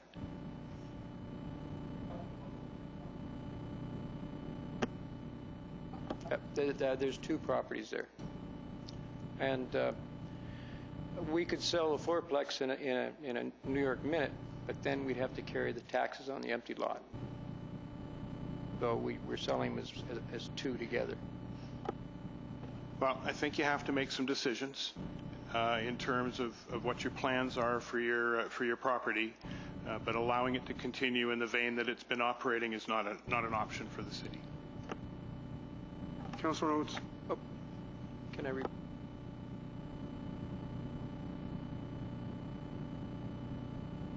Yes, we are going to do better. And we have let them have a lot of autonomy there, and we're going to do better. We're going to put more mature people in there. And if we get 50-year-old drug dealers, well, and they don't want to move, well, we're in trouble. There's no question. But give us a chance, and give us a chance. Hopefully somebody will buy it and develop it and put a nice building in there, which it richly deserves, by the way. Parksville does not deserve that fourplex. Councillor Oates. Thank you, Your Worship. So I'm going to be voting to support this as declaring this a nuisance property, because it is. There's been 87 complaints to the RCMP since 2007. So your assertion that it comes as a shock to you rings really, really hollow with me.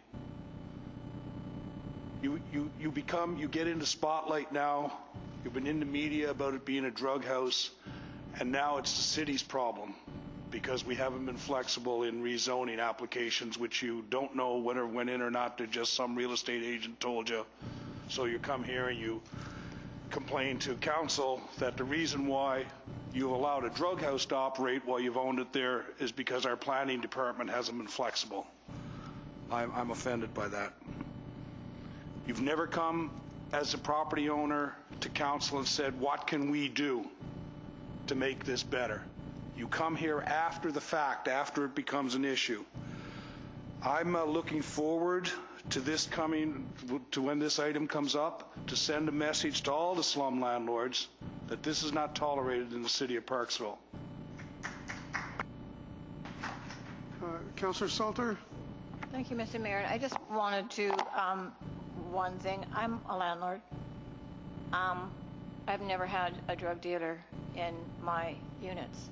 And the reason is I interview them, and they don't turn out to be a drug dealer afterwards, because you do all of your homework, and when they give you the references, you check them.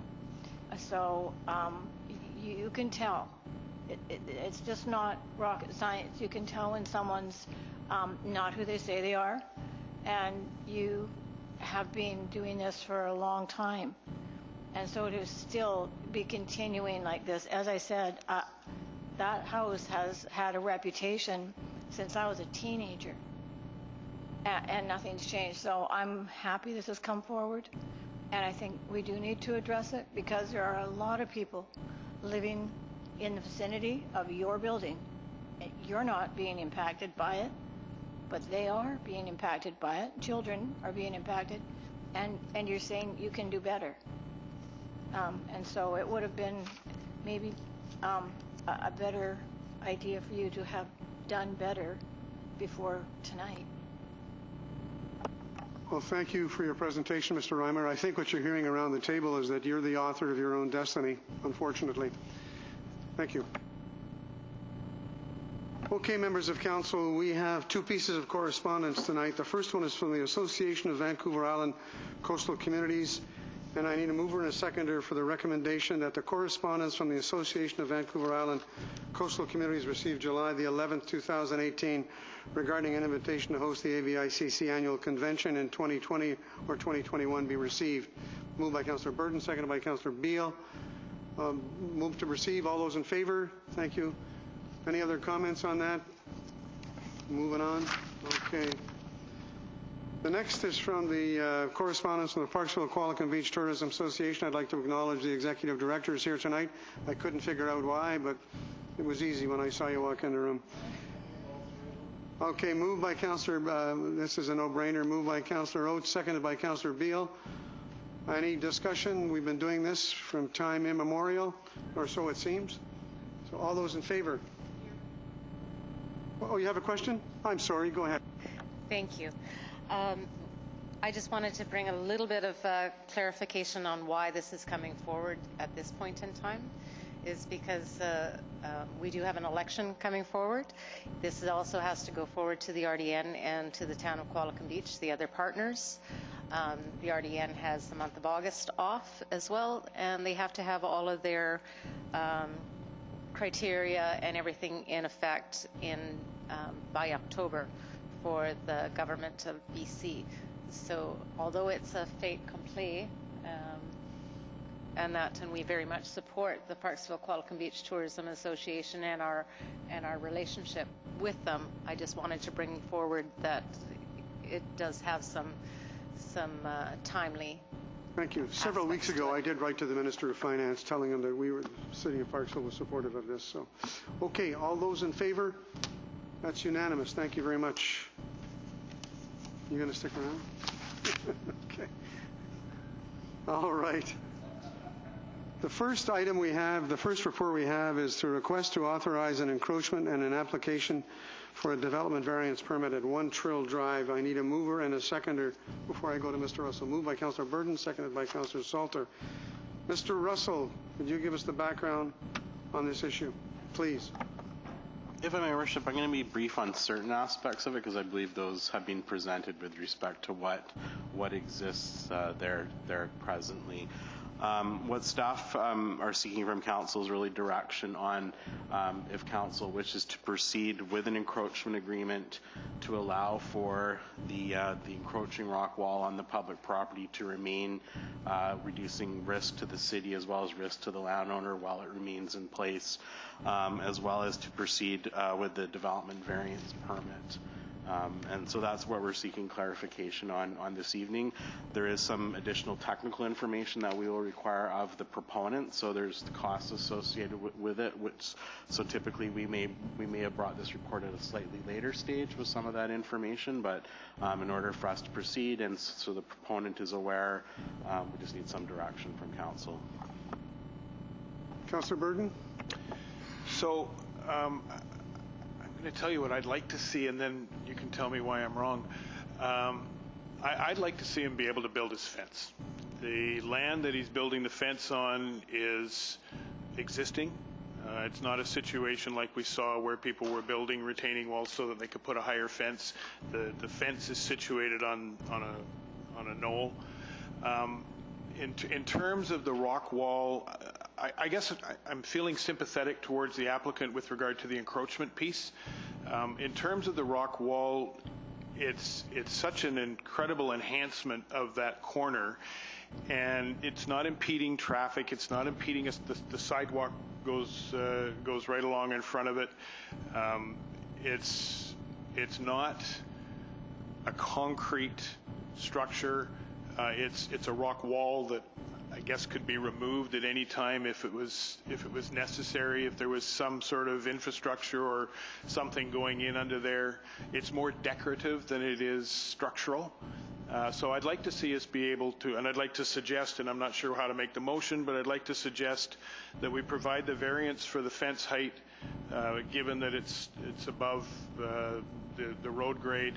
But I'd like to see us not proceed with the requirement of an encroachment and just allow it to be. Can we do that, Mrs. Keller? Okay, go ahead. Thank you, Mr. Mayor. Through you to Councillor Burton. Apologies for the lecture part. So we can certainly facilitate a development variance permit, but when we're issuing a development permit or a development variance permit, we are required to make sure that, number one, it's on the correct property, or that there is some kind of provision, whether it be an easement or sometimes we do them through a statutory right-of-way for different types of structures. It's not as overly onerous as it sounds. We actually used to do them in what we called encroachment agreements, so we have to maintain them all the time and renew them all the time. We recently got some legal advice and we brought a report to council for a property on Corfield where we do them now as an easement. they run with the land. It's a kind of a one-time thing. We do require some insurance and liability language in there, but it's a lot less onerous than it used to be, and it would be up to council to decide that they would grant that easement for usually for $1 is kind of what we suggest. Council could ask for fair market value if it wished to do so, but it gives council the ability to preclude the proponent or the landowner from any problems in the future if they wish to sell the property, or it minimizes any liability for us if something were to happen, with respect to the wall. So it may sound like a very cumbersome thing, but we would do it as a condition of development variance issuance. And most of the information that the proponent would require for the DVP process would be basically the same information they would use for the easement. Sounds like a route to yes, which is what we want. And so then we're recommending that it be an easement rather than an encroachment.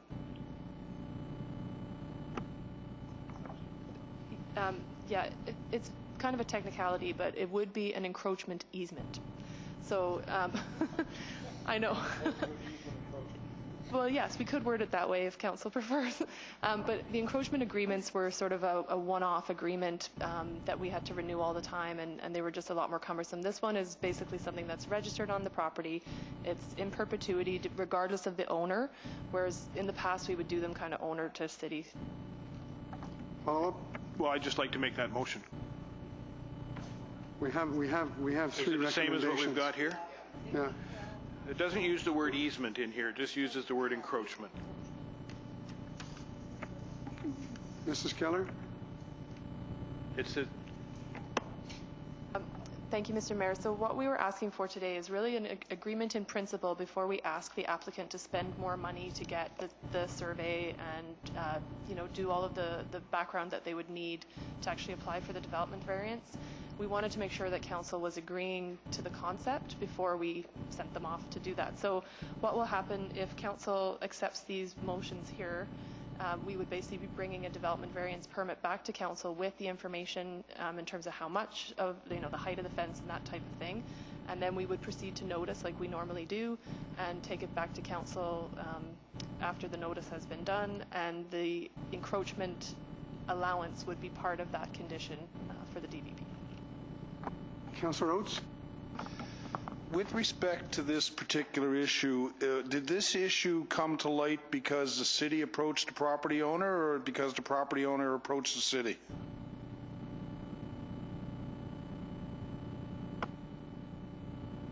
If I may, Your Worship, I believe the city approached the property owner, but I don't know the specific details, but that's my understanding.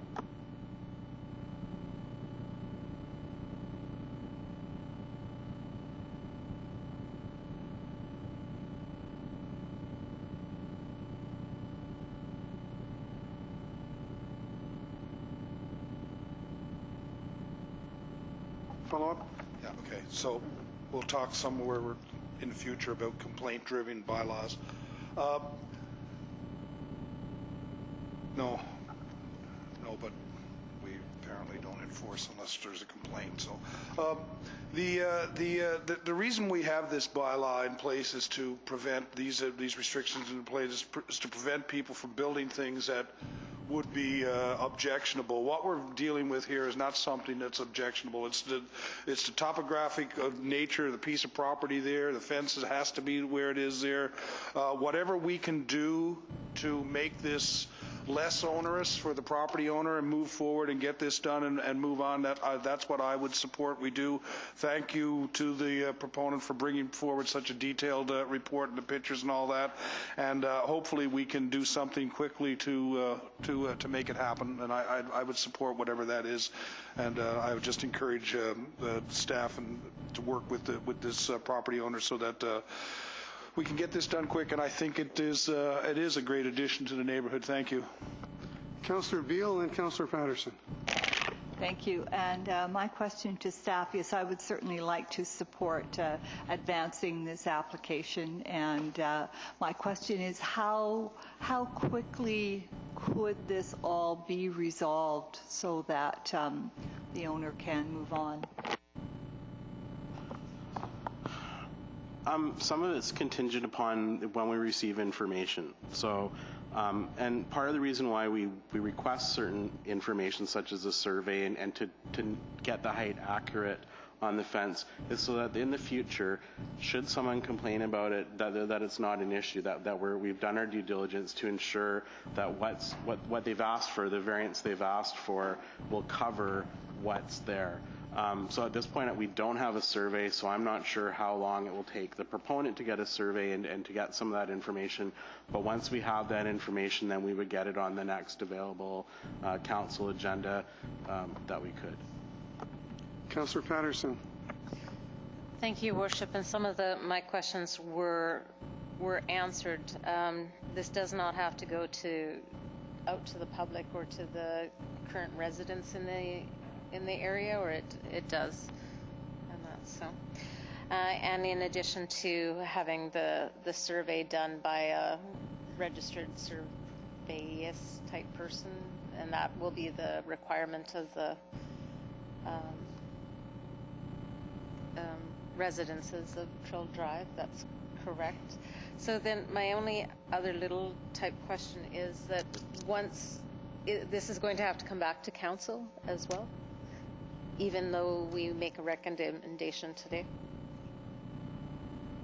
Is there any way that we can bypass that? Mrs. Keeler.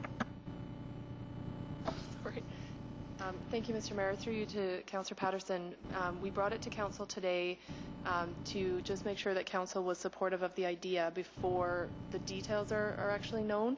I think that council could direct us to obtain the information from the proponent and do notice, and that way we could skip the step where we would normally bring it back, with the scope of the variance. But I think if somebody on council were to make a motion to basically accept this and then get the information we need from the proponent and do the notice, we can do that up front. And I gather you're going to do that? So moved. Seconded by Councillor Patterson.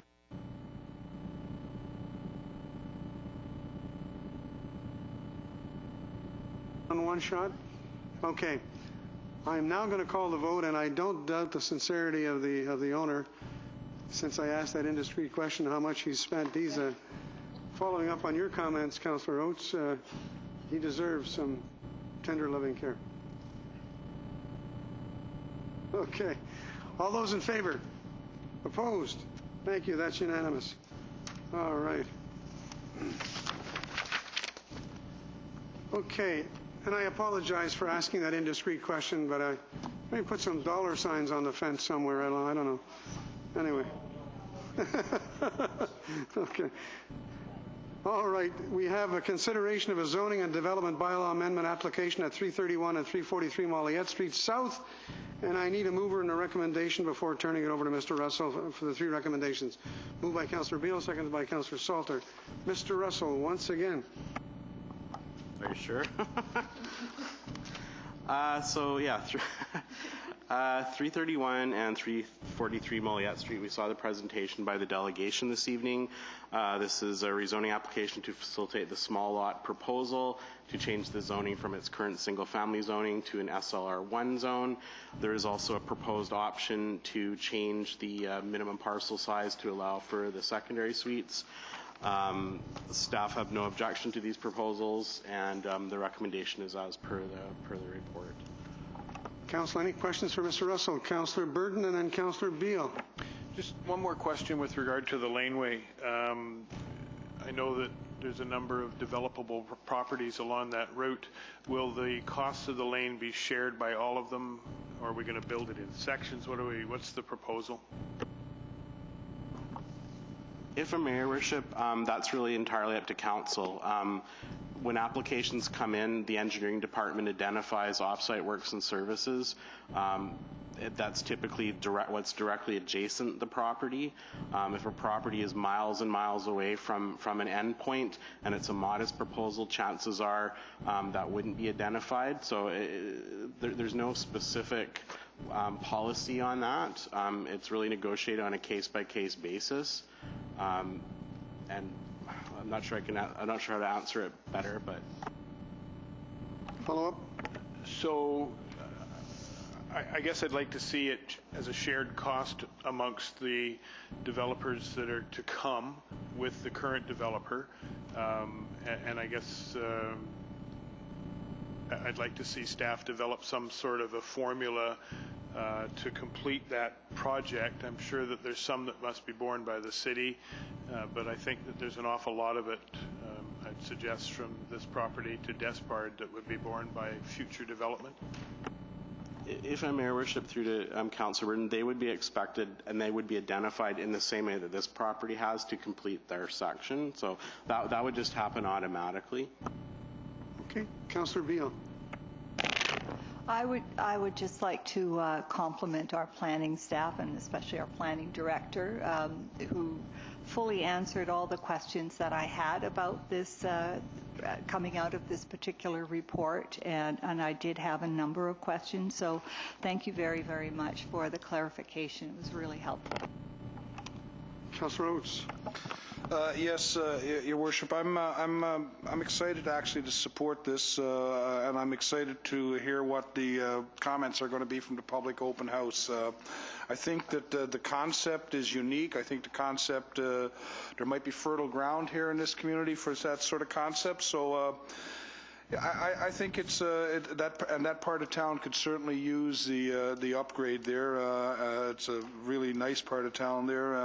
I'd like to see it succeed. So I wish the proponent much luck. No further questions or comments. I'm going to call the vote. I have a mover and a seconder. All those in favor? Opposed? Thank you. That is unanimous. Mr. Russell, once again, this is your night. Follow-up report, further consideration of a zoning and development bylaw amendment application at 161 and 173 Moilliet Street North. First of all, I need a mover and a seconder for the two recommendations. Moved by Councillor Burton, seconded by Councillor Beal. Mr. Russell. Just give me a minute, Your Worship. Sorry, I'm just trying to find it here.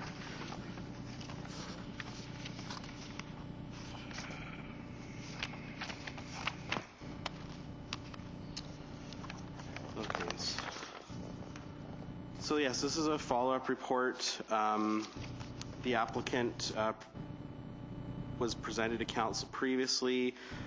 Since then, the proponent has held a public open house on June the 20th. 2018, they held an open house from 6 p.m. to 8:06 p.m. at the Travel Lodge. They indicate that 15 persons were in attendance, and minutes from the meeting are attached to the staff report. The recommendations are as per the agenda. Any questions from members of council? Fairly straightforward. Okay, I have a mover and a seconder. I'm sorry, Councillor Salter.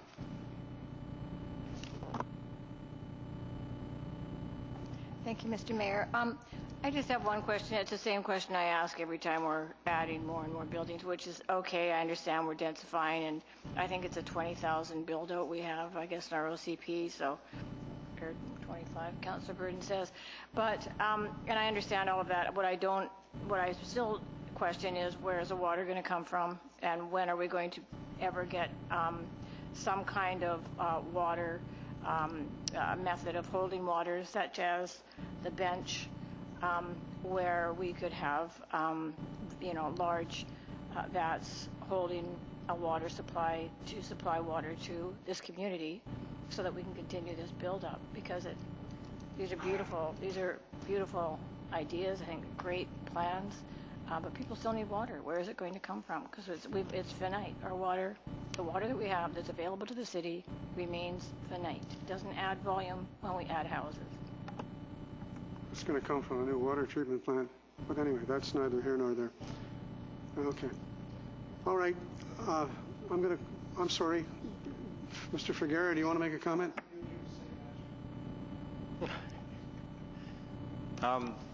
No, the treatment plant sizing and phasing has all been based on full build-out.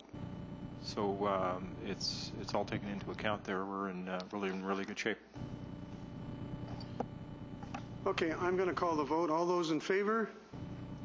Opposed? Thank you. That is carried. Mr. Russell, don't go away. The next item is consideration of land for park purposes as applicable to the subdivision at 151 Despard Avenue West and 292 Stanford Avenue West. I have two recommendations. I need a mover and a seconder. Do I have one? Moved by Councillor Burton, seconded by Councillor Beale. Mr. Russell, once again. If I may, Your Worship, as part of the subdivision process under provincial legislation, where more than 3 new lots are being created, the legislation requires that land or payment in lieu of land be provided to the city. In this particular case, a portion of land up to the 5% maximum is being proposed for council consideration and acceptance. And so it's really at council's pleasure to accept the park. If council wishes an alternative, then that's another choice. Any questions for Mr. Russell? I like the part where this could be a trail. Councillor Salter. Thank you, Mr. Mayor. And if I recall the responses from the public hearing quite a long time ago, they did speak to wanting to have a park in there. So I absolutely support that. Councillor Beale. Thank you, Worship. Now, here's where perhaps I needed to ask some additional questions. If I understand this correctly, the option is to accept payment for parkland and not necessarily apply what's suggested in here, or is this in fact going with Schedule A, which is the proposed park consideration as shown on page 91? If I may, Your Worship, what's being proposed is what's shown in Schedule A, the parkland for dedication, and that's what's being recommended, but that's not the only option for council. Councillor Powell. I'm sorry. One follow-up for Councillor Beale and then Councillor Powell. Thank you. Yes, I would just like to add to what Councillor Salter said, in that this particular strip has certainly been identified by a number of residents in our community, and not only those immediately surrounding, but also people who are up in the Springwood area and beyond, recognizing that it would be a lovely route leading towards the downtown area and the park and the center. And so I would certainly like to support this particular area becoming parkland. Councillor Powell. Thank you, Worship. And so the 5%, I think you've got a breakdown about how much money that would be. It would be $229,000 and $100. And so the question I have is, we have a lot of parks. In fact, we're doing the Parks and Trail Committee. And so how much does it cost? Do you have a ballpark? Maybe you wouldn't, but maybe Mr. Ferriera would, about what's the ballpark figure that we spend on parks now? I know I put you on the spot, I'm sorry. So are you talking total expenditure on parks or for a park of this particular size? Yeah. So annual cost for a park like this? I think it would be in the neighborhood of probably $20,000, $20,000 to $30,000. Yeah, for paying for labor and cutting grass and fertilizing. So. And so it also writes in this report that I don't think there's anything else they could do with this piece of land, because it's not appropriate to put housing in there.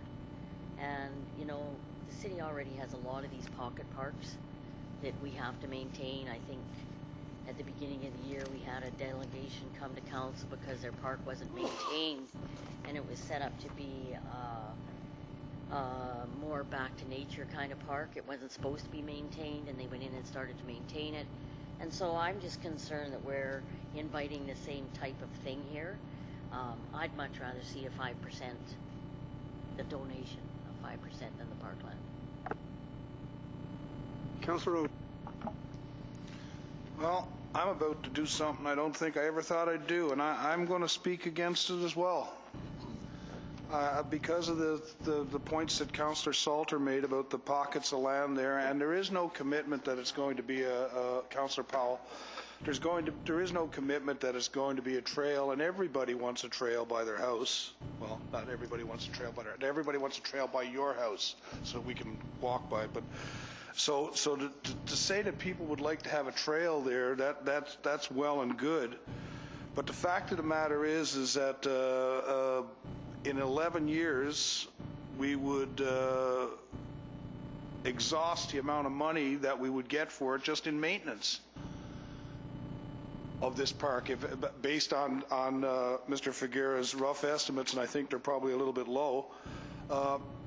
We have a piece of land. It would be very convenient for the city to take over this piece of land for the developer, I would think. And I can't believe it, but I'm going to speak against the acquisition of the parkland. The official community plan doesn't suggest that we shouldn't be buying more of these. I remember early in our term, we sat down and we talked about disposing of pieces of property exactly like this, and how much it would cost to continue to maintain those things. So I'm going to be with Councillor Powell and be voting against this. Councillor Patterson, and then I'll come back to Councillor Beale. The only other thing that I'm going to mention, with having development and having small pieces of parkland, is that we have an abundance of homeless sites throughout our community, and I beg to have anyone tell me that this couldn't end up being another piece of property like Mark's Nature Park or something else that would have to be treed and cut down and make sure that it was visible, and I, like Councillor Powell and Councillor Oates, have some trepidation. Councillor Beale. Thank you very much. I do appreciate that that it does cost money to maintain parks, and I also agree with what Councillor Oates was saying, in that it would probably be more convenient for the developer if this particular bit of property was handed over to the city, because I think it does come with its share of problems. That being said, I do not see this particular area the same as many other what we call pocket parks. We do have pocket parks in the city that do not create a link between roads and different neighborhoods. We have them that are just in the middle of a little subdivision, and they're very limited what they are used for and who has access to them. This particular spot, though, would allow for some a greenway route. I agree it doesn't have to be heavily treated. It's up to the Parks Department how they see that being used. But it would allow for a pleasant route between Despard, which is a very busy road, and leading down towards the bottom of Craig Street. Despard, I realize, will in fact have sidewalks, and it also will have eventually bike lanes, but that's not going to change the reality that the use of Despard it's heavily used by traffic as a collector type road, whether or not that's a designation. It is the de facto truck route for people to get around and through the downtown, and so it does not make it a really pedestrian-friendly route, and certainly not for children who are going up to Springwood Elementary School. And both the local residents on McKillop, and also people in the other areas have noted that it would be so nice to be able to go through there. I just do not think it should be looked at in the same way as other pocket parks. And finally, on the comment of homelessness and the issues of people perhaps camping somewhere, it is a concern. It absolutely is a concern, but I don't think that we want to eliminate green spaces and pathways that are so important for everyone's well-being because we're afraid that somebody might be setting up camp. And I think that we need to continue to work as a community towards finding solutions to homelessness and affordable housing and so on. I have Councillors Burton, Oates, and Salter. Thank you, Worship. So I don't disagree with the concept that this is going to cost us more money and you know, in terms of maintaining. However, I agree with Councillor Beale that this is not a pocket park. This is 26 acres of land that would make a additional green space within our city. And the one thing that I heard from the residents of McKillop, no, wait till I'm done, please. Hang on. Clarity? Okay. Oh, it's 26 acres of total? Sorry, still not a pocket park. Well, it is a huge difference in my error, but still not a pocket park. A pocket park is a city lot, which is maybe at most a quarter acre. But what I'm saying is that the one thing that I heard from the residents of McKillop Drive when they came several months ago when we started to look at this project was that they wanted the integrity of their dead-end street, which didn't exist really. It was not a dead end, but by adding this to the development the way that they have, it becomes a trailway rather than a dead end, and doesn't allow for through traffic. It mitigates the impact that this subdivision is going to have on the residents of McKillop. And I agree with Councillor Beale that we have to, in terms of potential sites for people who are homeless camping, there are so many of them within the city already, and I don't think that this necessarily needs to become that. There's lots of things that we can do in developing it as a park, or we can ask the owner to do in developing it as a park to mitigate that. So I will support the parkland portion rather than money.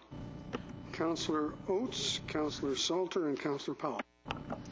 Well, interesting comments, especially from somebody complaining about watering on the verges of the other parks and that, and now you want to add some more there. So I struggle when councillors are not consistent in what they're doing. When you come and you complain about how the grass is maintained on these little parks and then let's create another one to do it, I just don't get it. But anyway, the reason why I'm not supporting this is because I'd rather have the money put into our parkland reserve so that we can make a major purchase sometime in the future of some parkland that could be enjoyed by the entire city, and not just some people in a neighborhood, or some people supposedly in my neighborhood who are all of a sudden interested in that walkway.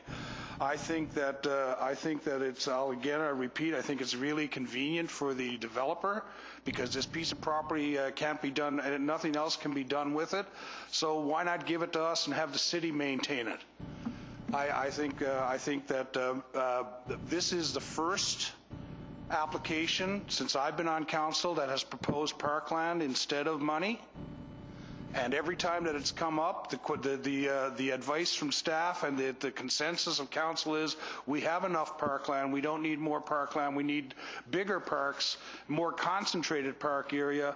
We're talking about people that want pickleball courts. We want expanded recreation facilities, and instead we're putting little piecemeal parks here, there, and everywhere. You know, don't come back and complain about the cost of maintaining these things next budget cycle if this is approved. Okay, Councillor Salter, Councillor Powell, and then Councillor Beale. Thank you, Mr. Mayor. And I would say that subdivision is going to provide this city with copious amounts of tax dollars, a whole lot more than $20,000 we're going to be pulling off the taxes from that subdivision, number one. Number two is quite simple, I think. We already have had people come to council. Glasses are crooked. We've had people come to council already that are upset about us cutting down trees. Parksville, the city don't like trees, etc. But we do like trees. We need green space. We need small green spaces as well as large green spaces. We don't have a lot of large green spaces. They're very expensive.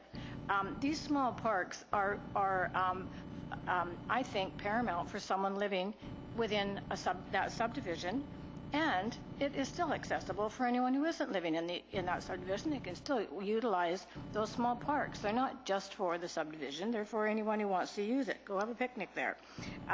It's green space. It's area for birds. We need them. For wildlife, trees for shade for people. It's 1.5 acres. That's not small. That's not a tiny little thing. That's a large piece of property. And as I say, the cost for the city to manage this park is going to be peanuts compared to the amount that we're going to receive in taxes off that park. So the finances, it doesn't. I think taxpayers are going to enjoy that green space. They're the ones who are paying for it, and I think we need to provide that to them. It's what they have asked for.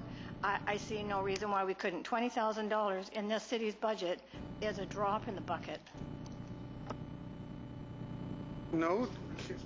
Councillor Powell, and then Councillor Beal. Thank you. So I would like to say I agree with Councillor Oates. We did have the discussion about our parks, the pocket parks. I think when you look at the workload and you look at where all these parks are located, and they're spread all over the city. I remember years ago when we decided we weren't going to look after our park, our community park, because it was too expensive, and it was in 2008. We had to cut costs. We had to make sure that the most important things were looked after, health and safety, our development, our DCCs, etc. And we managed to do that. We managed to do our capital works plan, replacing our infrastructure, and so we managed to do that. And so I think I agree as well with Councillor Oates that this is a piece of property that they can't do anything with. It's downloading onto the city. As far as taxes, everybody in this city pays taxes, and I don't think they pay taxes, and they certainly don't have a park. So I really believe the 5% money value is what we should take. I don't want another, regardless if it's 1.2 or 1.6 acre park. I don't want another park. We should buy one big park and actually centralize our resources instead of trying to drive all over the communities looking after pocket parks. Councillor Beal, last speaker.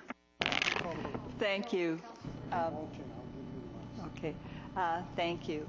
I want to go back to, although I can't cite, chapter and verse of the community plan, but one of the goals was to increase active transportation routes, pedestrian, cycling, etc. And with that in mind, I really come to this particular offer with that in mind, because the shape of this particular park proposal lends itself very much to a pathway.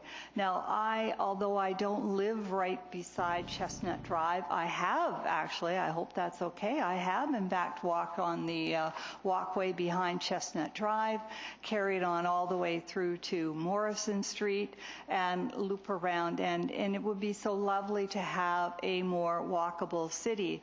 And people talked about that when they talked about the recreation plans and park plans, and that's what people like to do. Having this particular shape of parkland would allow for developing a pathway. It could be quite simple and yet still allow for some green space. I don't believe that there's anything that says that if it became parkland that we would have to develop it right away. I think that we need to be careful with our money, absolutely, and yes, we would have to take care of any dangerous trees, but barring that, I don't think we have to develop it right away. But I think it would be very foolhardy to throw away this opportunity to create a pathway that goes through some green space on the side of town, on this side of the Alberni Highway, yes, it's still this side, that is very lacking in this type of facility. Okay, Councillor Burton. I'm going to get the last word. I'll give this to you. I just want to respond to Councillor Oates' assertion that I'm maybe going against my previous statements with regard to park maintenance. I walk Shelley Park on a regular basis. There's not a blade of grass in there. There's very little maintenance. It's a very low maintenance area. I stand by what I've said in previous comments with regard to the grass verges. I would not want to see this park developed in that fashion, but I still think that it's an absolute bonus to have that attached to this very large development. Okay, the mayor's going to get the final word. Okay. Make it quick. Thank you. So,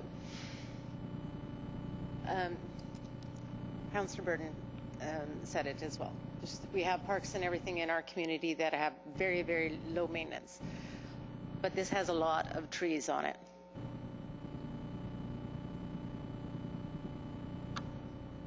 There's a lot of trees on it. It requires a lot of maintenance when you have trees and everything involved. You're going to have to go in. You're going to have to. You may get this land, but it's going to cost us, and it's going to cost us more right in the beginning, than that $20,000. So that's all I'm going to say. My final comments, and then I'm going to call the vote, is that I'm surprised that we've just bought a park, a big park, 97 acres, and we don't know what the money's going to cost us. So tonight I'm going to side with the money. So on that note, I'm going to call the vote. All those in favor? What are we voting on? We're voting on the two motions that we've been talking about. Recommendations 1 and 2. Well, so which one? Don't you have the two of them? Aren't yours the same as mine? Yeah, that's what they are. So, Your Worship, all those in... Sorry.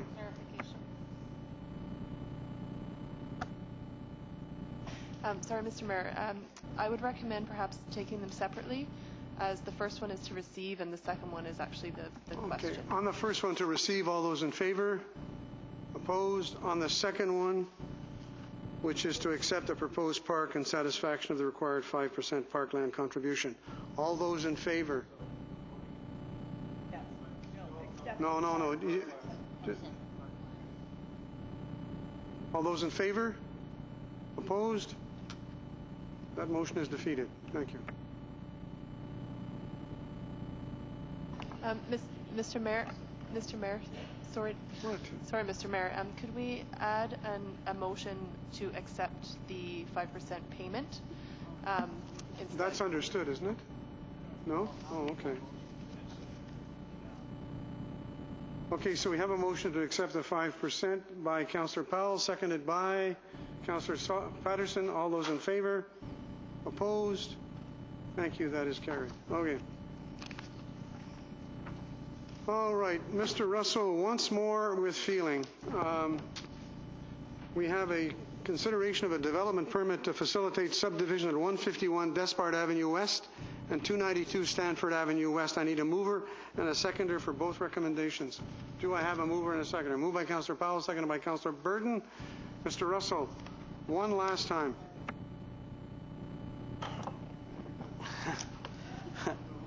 If I may, Your Worship, for council consideration is issuance of a development permit. The development permit is intended to facilitate the subdivision of the land. Primarily, it's focused on the layout, the subdivision layout that's proposed to facilitate. I think it's where's the number here? I know it's more than 70 lots, and I just can't find the number for the life of me. 73, yeah, for 73 lots in total. Are there any questions for Mr. Russell from members of council? There are no questions. I'm going to call the vote. Oh, Councillor Burton. Is that subdivision plan going to change now, given that the area that was proposed as parkland is not going to be parkland? If a mayor worship, not without a separate development permit at some point in the future to either further subdivide that property or do something else with it. Follow up? So does it have to come back to council now with a new plan? Only at such point in the future when they decide to do something with the lot that's no longer proposed as park. The rest of it would not impact the rest of it. Councillor Salter, then Councillor Powell.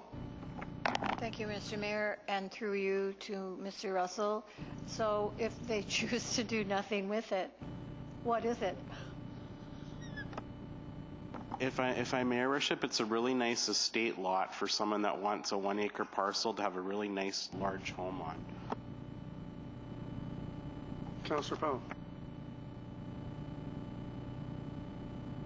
I'm going to call the vote for the both recommendations. All those in favor? Opposed? Thank you. That is carried. All right. The next report is a request for installation of a Highway 19A traffic signal, and it's in response to a Resolution 18226 passed by Council on July 4th, 2018, requesting staff investigate the possibility of installing a traffic light on Island Highway 19A. This is not the one at Shelley and 19A, is it? No, that's going to be done. This is another one. Okay. Go ahead. Sorry.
Okay, so this is a verbal report to address Resolution 18-226 carried by Council in the July 4th, 2018 Council meeting. I just want to restate the motion, or the resolution, sorry. That the motion, sorry? That the, thanks Mike. That the motion to investigate a possible traffic light installation be referred to the July 16th, 2018 meeting, which I wasn't around for, so that's why we're doing it now. Meeting of Council for input from the Director of Engineering and Operations. So, knowing the context of that motion, I have assumed that the question was for the section of Highway 19A between Moilliet and Bay. So that's the way that's been interpreted. Both Moilliet and Bay are fully signalized at the moment.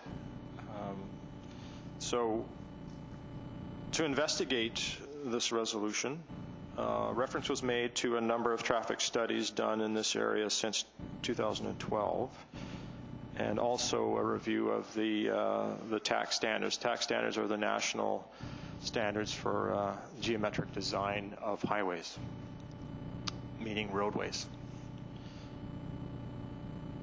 The traffic studies identified that they looked at the north-south movements across the highway in this location, and highlighted that the best position for signalized intersections would be Bay Avenue and Moilliet, which is where we have the signals at the moment.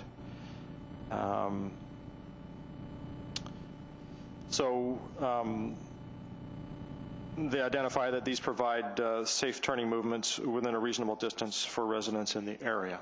That was the conclusion.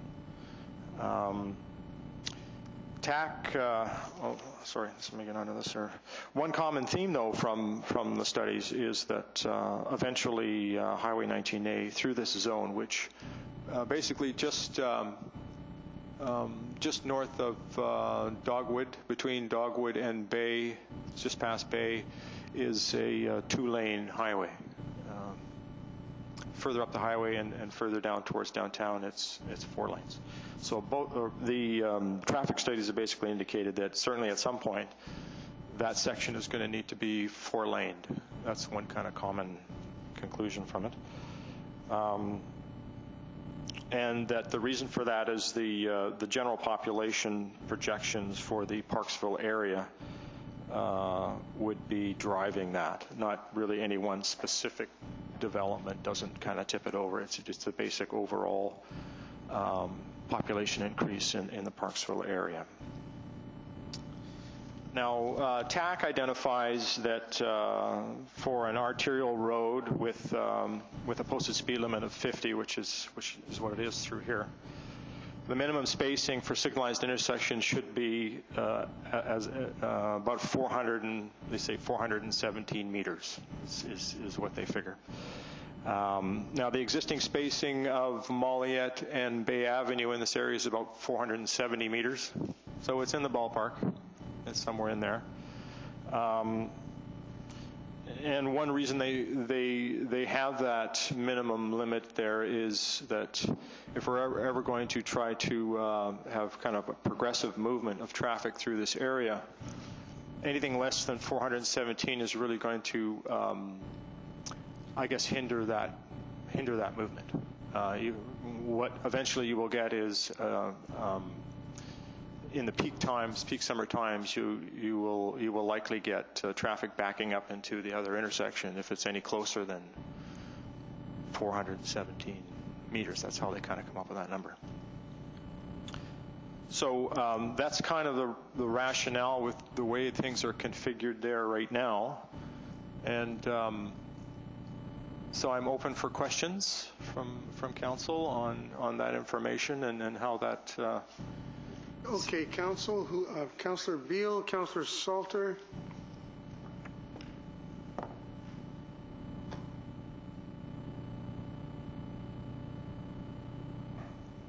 Oh, sorry.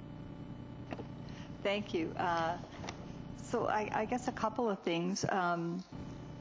One is that, is it anticipated that when the N19A is 4-laned, would that alleviate some of the concerns of people getting on and off the road safely? If I may, Your Worship, through to Councillor Beal, what would likely happen is we have, given that it's been identified in the studies as something that needs to happen eventually, it's been projected that in our capital plan you'll see money in there in 2024, 2025 to 4-lane that, just throwing that out there. Certainly when that happens, what you'll tend to have, instead of the 1 lane in either direction, having very long queues of cars backing up into intersections, what you would tend to have is shorter queues, because now they got 2 lanes in either direction, and more spaces, more openings for traffic turning onto the highway. And the big issues in terms of level of service issues for the roads that are intersecting the highway between Moilliet and Bay are certainly the left turn movements across. So coming from Finholm, obviously the worst turn would be the left turn going up Island Highway from Finholm, and on Roscoe and Dogwood, which would be the southbound left turn going into town. Those are obviously the worst ones. The idea of having the proximity of the signalized intersection at Bay and Moilliet is to give people, certainly north of the highway from this area, the residents would have the option of going to Bay, going to a signalized intersections for safe turning movements, rather than heading down Dogwood in, say, the peak summer month, worst time, and trying to turn left and go into town. That's the safe option, is to go to Bay. And similarly from the south, to use either Moilliet or having residents south of the highway go down to Pym and then onto the highway if they want to go up island. I'm also wondering, are there other areas which have been identified as needing or planned for signalization, ahead of looking at, let's say, this particular area? Going back to the recommended spacing of traffic lights, do we have areas in town that have greater distances than that between traffic lights? If I may, Your Worship, yes, there are some other areas. You'll see Shelley and 19A signals going in very soon. That's one that's high on the list. Again, in that case, it was the left turning movement that was the difficulty there. So you see that one going in. We've got a few other areas. Jensen and Craig has been identified.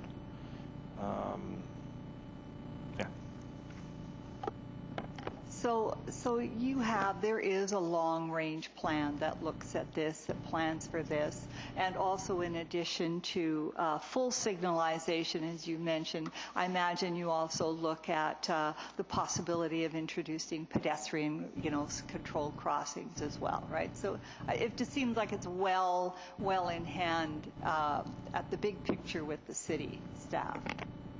If I may, Your Worship, yeah, we have a long-term plan, and you can see it reflected in the capital plan. We do have,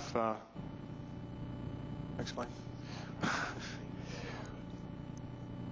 We do have another, I think, 2 resolutions from Council referring to pedestrian safety along the island, the entire corridor that we're working on right now. There is a study that was done, urbanization of Highway 19A between the Orange Bridge and downtown, that really alludes to a lot of that and identifies some locations where we can have safe pedestrian crossings and where they're needed. Councillor Salter. This thing needs to be oiled. Thank you, Mr. Mayor. I just wanted to ask about traffic calming, because that's kind of what had happened as a result of the Dogwood build-out. And so a lot of folks in that area were concerned about the traffic and keeping it from getting over the limit. I guess there's a lot of small children there and so on. And the thought is, because of Dogwood, and then across the street there's another development, plus just up the road up Finholm. So all those developments are going to create more traffic and sort of more in a concentrated area.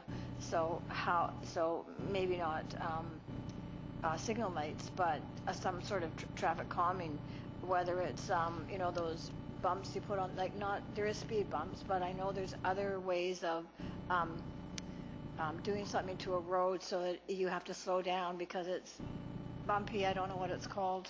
Bumpy road. Strips, yeah, that's right, strips. Sorry. Yeah, I think I know what you mean. Rumble strips? Is that kind of makes a noise when you drive over them? In terms of the trick with the arterial is we certainly need to, in terms of the urbanizing of 19A,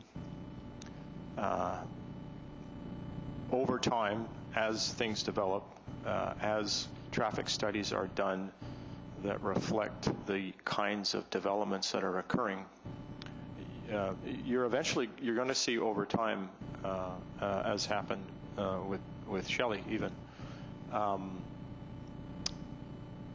because of the nature of the traffic that moves along that corridor. It's not only it's certainly residents of Parksville and customers of Parksville businesses, but it's also traffic that is moving through. There's a fair bit of that going on. So, but over time, as we develop and that becomes more urbanized, you'll see traffic slowing down because of the additional signals that'll be going in to accommodate more movements. So over time, you're going to see that, but it's really not seen in practice to be putting, for example, speed bumps on arterial roads or those sorts of things.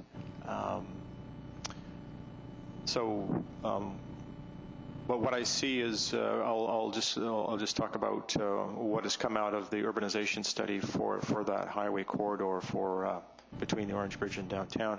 It has identified additional pedestrian crossings that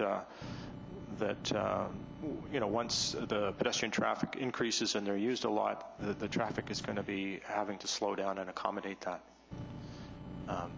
more and more. I just need to follow up. No, he's not. Yeah, I do. So I don't mean the arterial road. I'm not talking about the highway at all. I'm talking about the side roads. So I'm talking about Bay Street, where that development is, Moilliet Street, Finholm, like not putting a speed bump down the highway at all. I'm talking about those side roads. Those are the roads that folks are worried about. They're not thinking about traffic going on the highway. They're thinking about how fast traffic's going on those small side roads where there are children and sidewalks and bicycles and so on. So that's what I'm talking about, not the arterial road at all. I wouldn't. So speed bumps and strips on those side roads.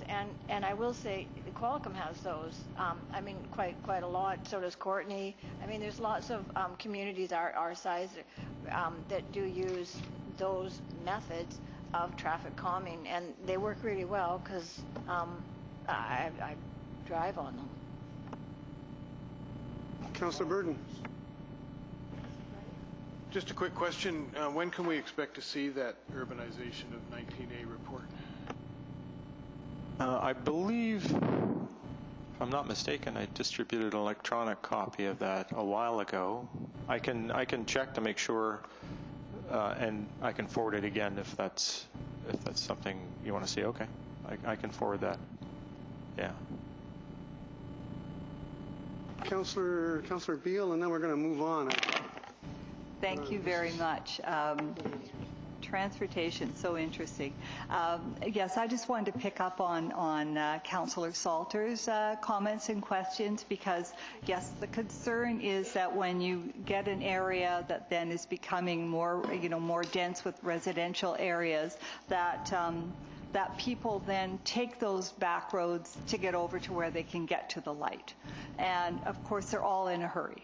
And I know it well because I do live in a neighborhood that experiences this, where people race down to get to the light so they can turn left, or in many cases, and I would suggest that perhaps even occasionally city vehicles, they get off the main road and go quickly down our road, or in this case it might be Bay Avenue or another, to avoid the arterial route so that they can skip along behind the light and then get up to in front of the light or at the light. So I think that just as we become busier, and as the area is built up, and as we put into place more urbanization and Highway 19A becomes maybe a little more calm, that I would hope that we're also looking at identifying the more vulnerable streets that run parallel and doing something, as Councillor Salter suggested, to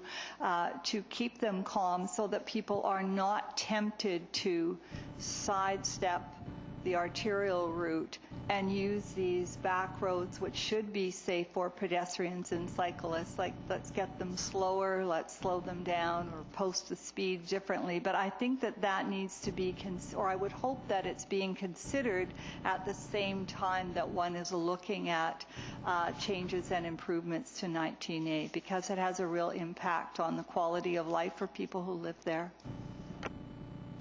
I think this topic is going to require at some point in time a meeting all on its own because it's a very, very convoluted, very complicated issue. Can we move on, Council? I think that we've talked about what we wanted to talk about. So just to, how do we want to make a motion on this? Just that we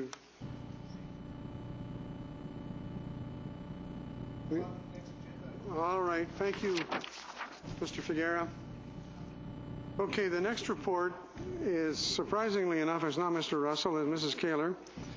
And it's a declaration of nuisance at 354 Island Highway West. Do I have a mover and a seconder for the 4 recommendations? Moved by Councillor Burton, seconded by Councillor Salter. Do I need to ask Mrs. Kaler to give us a presentation? Would you like to? Okay, you go ahead. Thank you, Mr. Mayor. I do believe I'll be preaching to the choir, but I have one interesting piece of information that I would just like to pass on to Council.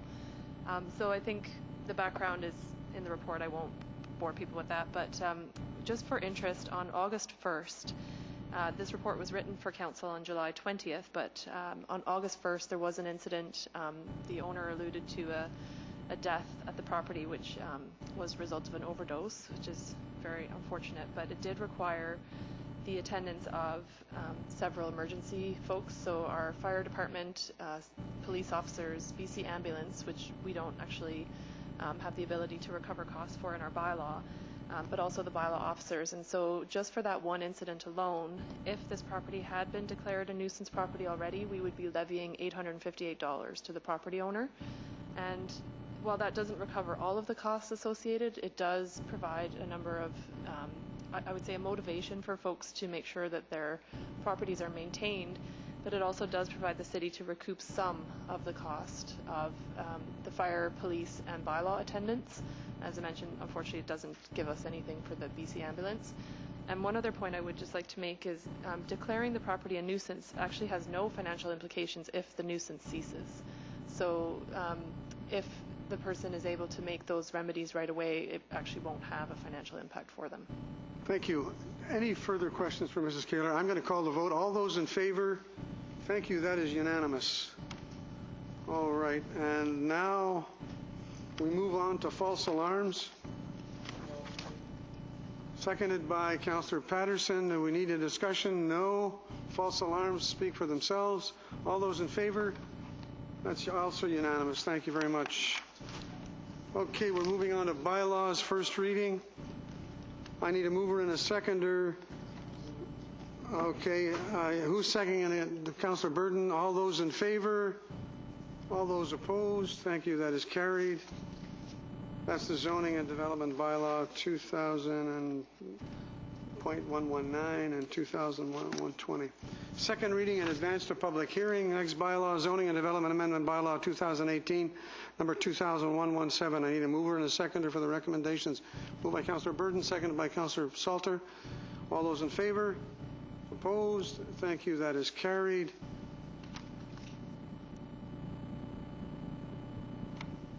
Sorry about that. My pages are stuck together. Third reading, zoning and development bylaw amendment bylaw 2018, number 2001-18. I need a mover and a seconder. Moved by Councillor Burton, seconded by Councillor Oates. All those in favor? Thank you. That is carried.